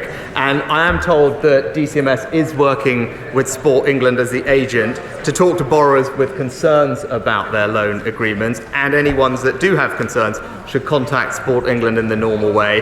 But I can also proudly tell him that we are talking to the Rugby Football Union and the Premiership League to secure not just the future of rugby union, but also his local Gloucester Rugby. We come to the leader of the SNP, Stephen Flynn. Thank you, Mr. Speaker, and I wish to begin by wishing Ramadan Mubarak to Muslims across these aisles. Mr. Speaker, the Conservative Party have accepted a £10 million donation from an individual who has said that one of our parliamentary colleagues in this chamber should be shot. Why is the Prime Minister of the United Kingdom putting money before morals? Prime Minister. Mr. Speaker, as I said, the comments were wrong. The gentleman in question has apologised for them, and that remorse should be accepted. Stephen Flynn! This is complete rubbish. The gentleman in question apologised for being rude. He wasn't rude, he was racist, he was odious, and he was downright bloody dangerous. Now, on Monday, the number 10 said, we've seen an unacceptable rise in extremist activity which is seeking to divide our society and hijack our democratic institutions. Isn't it extremism that we should all be worried about the views of those Tory donors that we've read about this week? Prime Minister. No, Mr. Speaker. There has actually been a rise in extremist activity that is seeking to hijack our democratic institutions. It's important. It is important that we have the tools to tackle this threat. That's what the extremism strategy will do, and I would urge him to wait for the Community Secretary to release the details. Will Quins. Thank you, Mr. Speaker. Sub-postmasters across the country will welcome the government's announcement today on the introduction of legislation to overturn the convictions. 16 minutes after 12 is the time, and you are listening to James O'Brien on LBC, joined for now by Natasha Clark, our political editor, with whom I will shortly be picking over the bones of what you've just heard. I always get distracted by Will Quince. Is that the name of the character in Midsummer Night's Dream? It's Peter Quince, isn't it? It's Peter Quince. That's it. I'm sorry. I should probably not have done that bit on air. James O'Brien on LBC. James O'Brien on LBC. 20 minutes after 12. Listen, I'm not putting you in Idiot's Corner. I'm going to read it out and then tell you why you're a bit silly, but not Idiot's Corner. So you fade out on a question about sub-postmasters. Is that not important enough for you, James? You want to pick over the bones of funding for rugby instead? Disgusting! Exclamation mark. No, and listen, it would be very conceited and unfair of me to presume that you listen to PMQs with me every week. If you did, you'd know that we always fade out after Stephen Flynn's questions have finished, and we have to listen to questions about things like funding for rugby because it is convention to take a question from a Conservative backbencher before they move to the leader of the SNP. So that's when we fade out. And the answer to the question about sub-postmasters was already known. The announcement came before PMQs even started about the new legislation coming in. So I would ask you to withdraw that disgusting, please, while we remind ourselves of one of the wonderful radio features that we dreamt up a few months ago and then completely forgot about. Sneak here, sneak here, sneak here. I must do another YouTube thing. Here is the latest smear care in a very, very long line. 2 weeks ago, the Prime Minister invited himself into everyone's living room at 6 o'clock on a Friday evening. No one asked him to give that speech. He chose to do it. He chose to anoint himself as the great healer and pose as some kind of unifier. But when the man bankrolling his election says the member for Hackney North should be shot, he suddenly finds himself tongue-tied, shrinking in sophistry, hoping he can deflect for long enough that we'll all go away. What does the Prime Minister think it was about the hundreds of millions of pounds of NHS contracts given to Frank Hester by his government that first attracted him to giving £10 million to the Tory party in the first place? Prime Minister. Mr. Speaker, I'm absolutely not going to take any lectures from somebody who chose to represent an anti-Semitic terrorist group, Hizb ut-Tahrir. I don't know whether that's libelous or not, but it's certainly Smear Keir. Because when Keir Starmer offered legal advice to the group in question, they were neither proscribed nor terrorists. And had they been obviously and avowedly anti-Semitic, they presumably would have been. So, if you don't think that person over there or that group over there should have legal representation, then remember you are calling for a world in which you would not be automatically entitled to it either. But anyway, on the plus side, it was a nice opportunity to remind ourselves of that splendid Smear Keir jingle. Natasha Clark is with me. It did as expected, I think. But, I mean, for me at least, and looking at my inbox, Sunak's responses left quite a lot to be desired. Yes, and obviously to start off the Prime Minister's questions by using Angela Rayner's description of Tories as scum in comparison to someone calling for a black woman to be shot. Yes. It's not the same, is it? Well, it's not remotely the same. Not anywhere near the same. But oddly as well. Good try, but I'm flabbergasted about why aren't you? He didn't try at least to talk about anti-Semitism in the Labour Party, which is his usual go-to, and also would be a completely fair point to make. If you're talking about racism, which we do regularly day in, day out, we are talking about Islamophobia, and we also are talking about anti-Semitism, which is more prevalent in the Labour Party. No one's given 10 million quid to the Labour Party and then called for...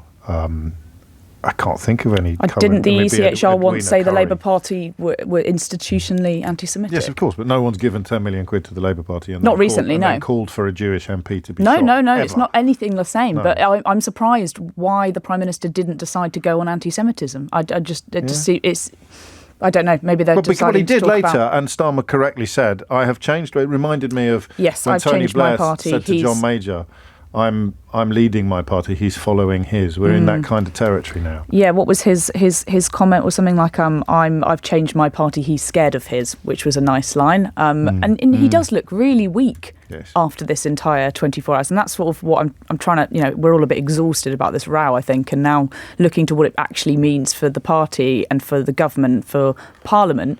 It just makes Rishi Sunak look like a really weak Prime Minister that's just in the pocket of his cabinet and is taking their lead on this. And obviously he felt like he was must have felt like he was bounced into a corner by Kemi Badenoch's statement yesterday. And on it goes.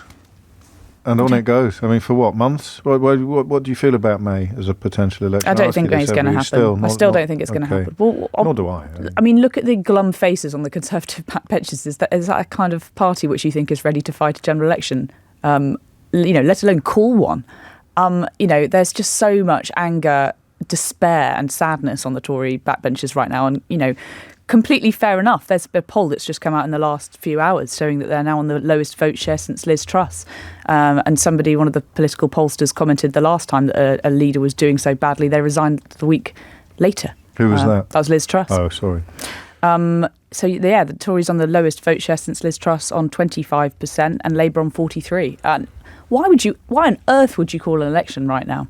And that's on that poll. On some other polls, they've gone lower than that, haven't they? I've seen them on 18. Yes, I think this is the lowest vote share in comparison with the two numbers. I think that's what the difference is between some of these. But yes, it's not looking good. Why on earth would you call an election right now? Things are looking dreadful. Who's the king Conservative across Party. the water? There isn't one really, is there? There's no one. There's just no one there. And like I say, Kemi Badenoch is repeatedly putting her head above the parapet and causing the Prime Minister a little bit of irritation from the sidelines. But I don't think she, and I don't think her team would want to admit that she is ready and waiting in the wings to come and swoop in anytime soon. I think she would love to be the Tory leader after the election. After a cataclysmic because defeat. they need to give someone the fall guy, and that Rishi Sunak at the moment needs to be that fall guy. And there was a meeting between the Prime Minister and Sir Graham Bodie, the 1922 backbencher, earlier this week. There have been rumours that more letters have gone in of no confidence in the Prime Minister in the last few days. I don't know how much I believe that talk, but there is so much unhappiness. There is real despair in the depths of the Conservative Party, and it just feels like nobody is coming in to save them now. While I have you, what's the convention? A few people are telling me that they're obviously still watching on screen while listening to you and I, that Diane Abbott is trying to catch the Speaker's eye. She's got to her feet on a few occasions. Mm-hmm. I mean, if I was Speaker, I'd be tempted just to let her have her say at the moment, but it doesn't work like that. Yeah, so she's doing what we call bobbing, so trying to catch the Speaker's eye. So if there's time, I imagine the Speaker would want to call her to speak. Right. There is a list of people that have pre-prepared questions every week at Prime Minister's Questions, and they go through the list.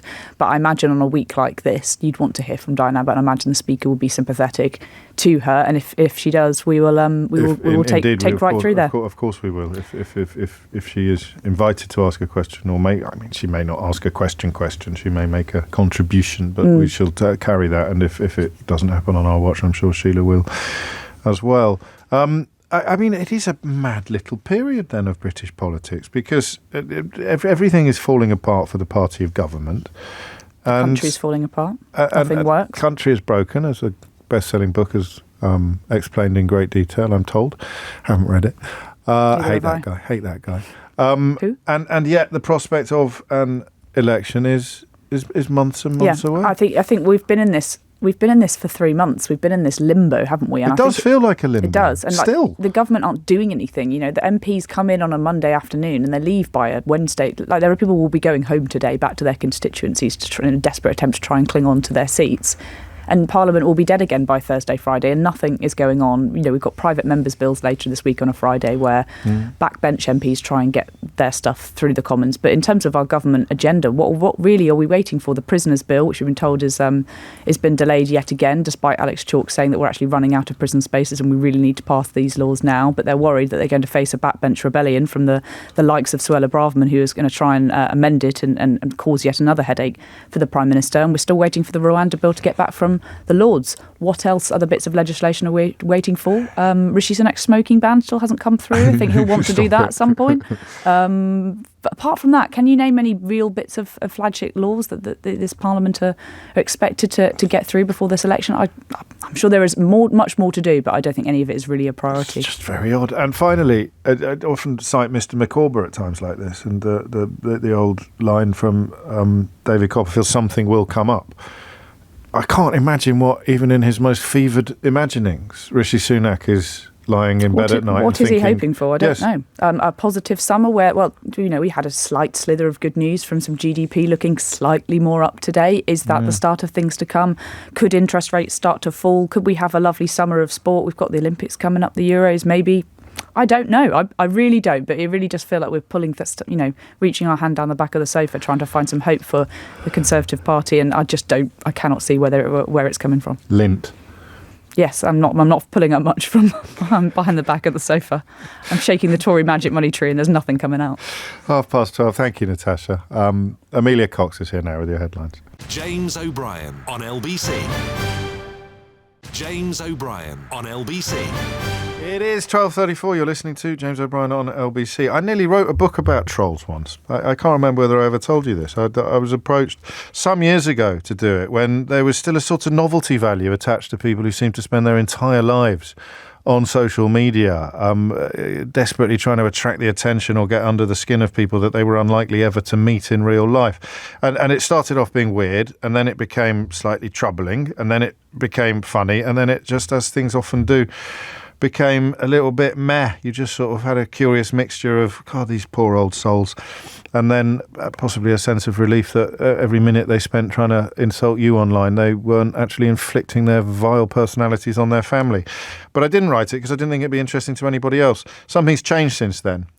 Because, of course, what we once called trolling has moved into whole new territories. The idea of pursuing personal vendettas against personal individuals because you didn't like them or you hated the fact that they were constantly proved right about Brexit changed, for me at least, immeasurably during the pandemic, when trolling sort of transmuted or transmogrified into a sort of weaponized dissemination of conspiracy theories, coupled with vile ad hominem and ad feminem attacks on journalists and public figures who were interested only really in reporting the truth. But if you're a conspiracy theorist, the thing you hate most in the world is the truth. And Mariana Spring has written a superb book about that process. It's called Among the Trolls, My Journey Through Conspiracy Land. You'll know Mariana through her work as a disinformation and social media correspondent, indeed the country's first. And indeed, there is an arresting line, which we'll start with. My name is Mariana Spring, and some of my trolls say they want to kill me, which conflates the two worlds I've just described, Mariana. The difference between people just taking against you for various odd reasons because you're on the telly or on the radio, and people taking against you because you insist on shining lights into the darkness where they dwell. Yeah, I think, I investigate a very particular social media world, one that is infected with disinformation, hate, conspiracy theories, and I look at polarization and algorithms too. And lots of that has made me very much a kind of lightning rod for a certain type of committed, I often refer to them as conspiracy theory activists almost. Part of targeting me is part of pushing a particular narrative or attempting to kind of undermine me and the journalism I do. And in the book, I spend a lot of my time going out and meeting all kinds of different people who have become caught up in this, whether it's the people harmed or the trolls themselves, the conspiracy theorists, and also obviously holding the social media companies to account, because that's what this is sort of all about. Where did your interest begin on a personal level? Because presumably it was before it kicked in on a professional level. It was. I was at university in 2016 when the US the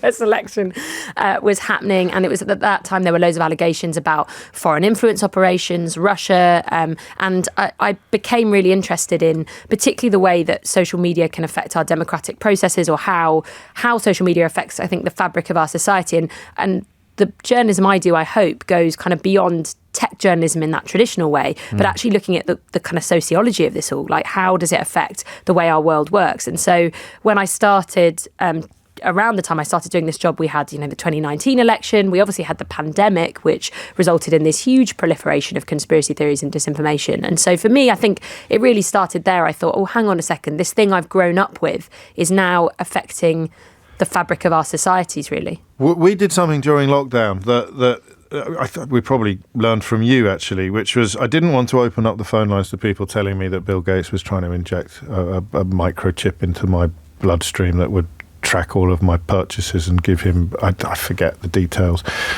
It's quite hard to remember. Well, that's one of the points you make powerfully, is that they sort of leach into each other, don't they, these conspiracy theories? But what we discovered was that by speaking to people who loved the people who believed that Bill Gates was trying to inject microchips into our bloodstream, you got a much clearer picture and a much more poignant picture of what's going on than you would do simply by talking to the victims of the conspiracy. Yeah, and I think it's important sometimes, and I do this in the book, to separate between the true believers, so to speak, and then the people who are perhaps more cynical, the non-believers, although I put a question mark at the end of that, because there are people who, can make money out of this, they grow their followings, they feel powerful, important, and then there are their devoted followers who are often people who genuinely believe the most extreme conspiracy theories. And here we're not talking about legitimate concerns and questions people can have. We're talking about people who believe almost everything is a hoax or that it's staged. The problem when they fall down that rabbit hole is that they become increasingly isolated, and for the people close to them, it's really hard to sort of help them get back out of that rabbit hole and to help them, they have an entirely new worldview, belief system. And it's everywhere. This is socioeconomically speaking. Everyone will know someone, at least, or possibly know someone who knows someone who's caught up in this stuff. Middle-class dinner parties, everywhere there'll be someone who says something about vaccines, or something about 15-minute cities, or something about new world orders, or something about the WEF, the World Economic Forum. I mean, it is absolutely extraordinary how it has reached parts that previous generations of conspiracy theories, you look at David Icke a bit in the book, he's the name I would have reached for 10 years ago, probably alone, actually. I probably wouldn't have been able to reach for any others. That now that they gloss over and they blend into each other, and they're everywhere. Yeah, you almost have to have a dictionary of conspiracy theory sort of language. You have to learn to speak it, and I talk about that a bit at the start of the book. But, anyone and everyone can be affected by this, and I think we all like to think in some ways that we're immune to it. But almost everybody I speak to knows someone, maybe it's a next-door neighbour, a colleague, a friend, a family member, who's really fallen into this stuff. There are lots of stereotypes, perhaps misconceptions we have about people who believe conspiracy theories, this idea that they are stupid or mad. And actually what I've found on the whole is that they're not those things. They're curious, engaged, hyper-engaged on social media, and deeply distrustful. And also dedicated to the idea that they are trying to save the rest of us from specified and sometimes unspecified ills, so that there is an almost a warped altruism in play here. Yeah, I was at a conspiracy theory rally in Totnes in the southwest of the UK, and I met this woman called Natalie, and she was one of the people who I would class as a true believer, and she genuinely was convinced that her family were going to be killed and controlled by these overlords who were carrying out this unspecified plan. And in the middle of our conversation, she burst into tears. And for me, that really kind of signified how deeply she believed this stuff, and how there are some people who are so far down this rabbit hole, they're terrified. And I think that's something we should all be really worried about, because they don't trust anything anymore. As journalists, it's odd, isn't it, when people in your own social circle start talking about mainstream media or talking about false flag operations, or claiming that even wars are not unfolding in the way that they're being represented on the BBC or Channel 4, and you have to say, well, that these are my friends and colleagues that you're talking about. If there is a conspiracy going on here, then you do realise that I am part of it, and they kind of don't know where to go on that point. That's what's difficult, is often, when you present people with the evidence, if you turn around and say, well, I know this person, they've been there, they've seen it with their own eyes, this is true, that doesn't convince them, and they move on to saying something else. And that's why I often focus on that question of why rather than what. I think sometimes when you get kind of caught up in the what someone believes, you don't really get very far. Whereas if you start to quiz why they have become so distrustful, often legitimate concerns, fears, they feel let down, they feel as though they just can't trust anything anymore.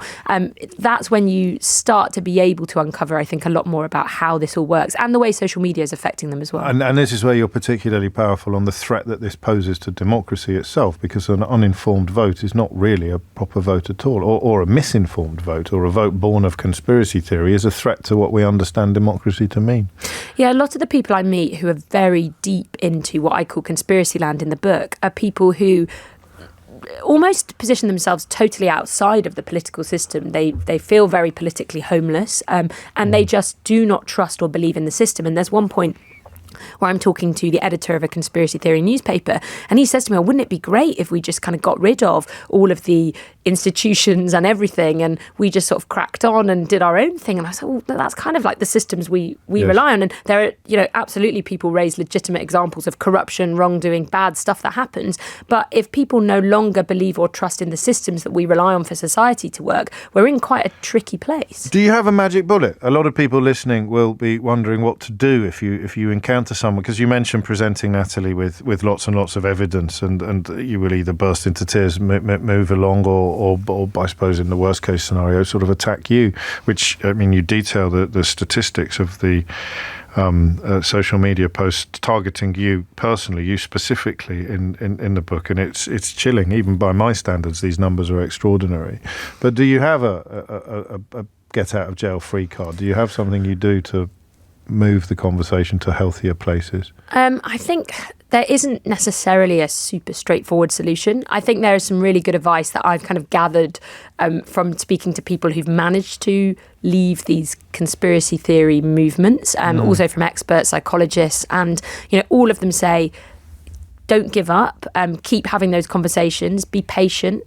Ask that question of why, try and identify the legitimate concerns, always untangle them, yes. And that can often help. And why do they want to kill your children? Why do they want to take over the world? Why does Bill Gates want to trap? What are you worried about? Why do they want to do it? Cui bono? Yeah, and I think often, people they believe kind of huge levels of competence, that so many people are in on these plans and plots, that there are no whistleblowers, all of these things that just would be incredibly hard, superhuman to pull off, and that are far beyond real examples of bad stuff that happens. So I think just by engaging in those conversations and not giving up, and it's why I keep doing the journalism I do, because I think it's so important that we don't just dismiss this stuff, but actually we take it seriously and apply the same investigative approach we have to journalism for years to other areas to this. What was the most unpleasant character, going by record, that you sought to get a face-to-face with while doing the book? Or potentially dangerous. I mean, I don't ignore my adjectives. Yeah, there's a couple. I mean, in the chapter where I talk about the people who are actually spreading this stuff, there are a couple of encounters.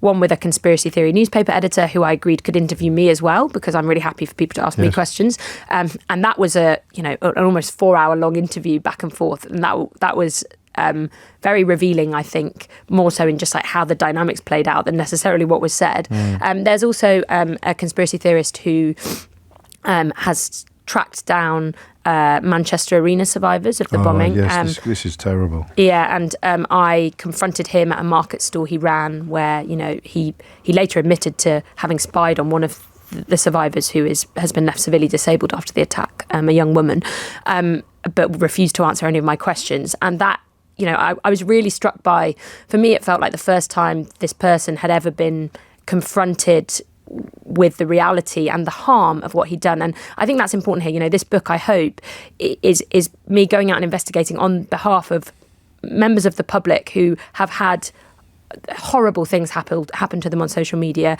conspiracy theories, hate, really, really nasty stuff. And they feel as though no one's listening to them. Social media companies, policymakers, and, without reporters doing the work I do, I don't think anyone would know necessarily what's happening to them. A word, if you would, to move into shallower waters on the Kate Middleton photograph that's doing the rounds at the moment, could almost have been timed to perfection for the publication of Among the Trolls, My Journey Through Conspiracy Land, because some of the conspiracies, and I don't even look for them, but they've managed to cross my desk, are quite extraordinary. Is this a good example of some of the trends you describe in the book? It really is. And I think there's a blueprint here that I've become really used to, but actually seeing it play out in a different context is important, which is there's, a perceived vacuum of information. People knew that the Princess of Wales wasn't going to be seen in public, but still they've got questions, genuine questions about what's going on. They want details.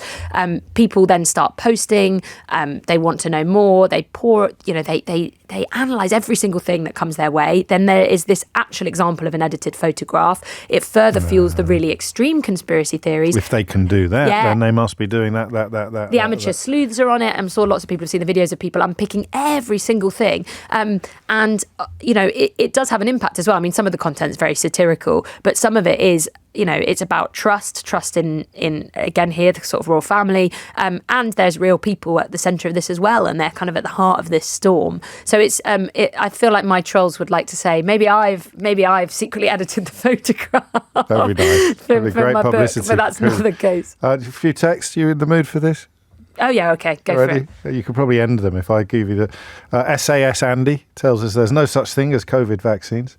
VM tells us that he doesn't believe in conspiracy theories, but he does think that the lies in the national press and even on the BBC lead people towards conspiracy theories. Mate, that means you believe in conspiracy theories. And this one says, hi James, do the Rothschilds and the Freemasons exist? ? Hashtag Zinger. I added the hashtag Zinger on that one. So can we put a scale on it? I mean, do we have any idea of what percentage of the population is susceptible to or already enthralled to this sort of nonsense? It's quite hard to quantify in that way. And I think it's fair to say, certainly from the journalism I've done and the kind of first-hand encounters, that there's it's very much a minority of people who really believe this stuff, but it's a committed minority. And most people won't be totally deep down the rabbit hole, as we call it, kind of into conspiracy theories, to the point where they genuinely believe terror attacks have been staged or wars have been staged or that the pandemic never really happened. But a lot of us, I think, can be vulnerable to anything that plays into our existing biases and views, particularly because of how social media works, right? We're constantly recommended stuff that we probably agree with or will react to. And I think that the most important thing for all of us, particularly in this massive election year, is to be able to step back and say, oh, hang on a second, why am I being recommended this? What is it doing? And I think as well, and I say this a lot, but thinking about social media and the impact it has, last year, not a single social media boss, exec, anybody would do an interview with me. Really? Social media companies are, in my view, as powerful, if not more powerful, than many governments. They are. If a cabinet minister wasn't doing interviews, we'd be kind of outraged. And so I think that we should all be thinking about, the conspiracy theorists who target me would like to say that I'm, a mouthpiece for X, Y, or Z, when actually I'm trying to hold to account some of the biggest and most powerful companies and very rich companies that are affecting how all of us live our lives. Unaccountability. Mariana Spring, actually, Dave just wants to know quickly, are you aware of of the one that says that spectacles, as in glasses, are a sham because you can heal your own eyes. I'm not actually aware of that one. See, there you go. There you go. Quick heads up from Dave. Among the Trolls, My Journey Through Conspiracy Land by Mariana Spring is out now. And, well, as you can tell just from that brief exchange, it's absolutely extraordinary and something which, simply by dint of listening to a radio programme like this, you will already have demonstrated a particular interest in. Mariana, good luck with the book. Many thanks for your time. Up next is a little quiz for you. If I told you that I had discovered, or indeed that Henry Scoop Riley had discovered that Rishi Sunak, one of the donors who paid for Rishi Sunak's, one of the donors who paid for one of Rishi Sunak's recent helicopter journeys, Henry had discovered the identity of that donor, who would you think it might be this week? Apropos nothing in particular, completely random question. Bloke with lots of money to spare, possibly possessed of some slightly dodgy views, footing the bill for one of Rishi Sunak's entirely unnecessary helicopter trips. James O'Brien on LBC. James O'Brien on LBC.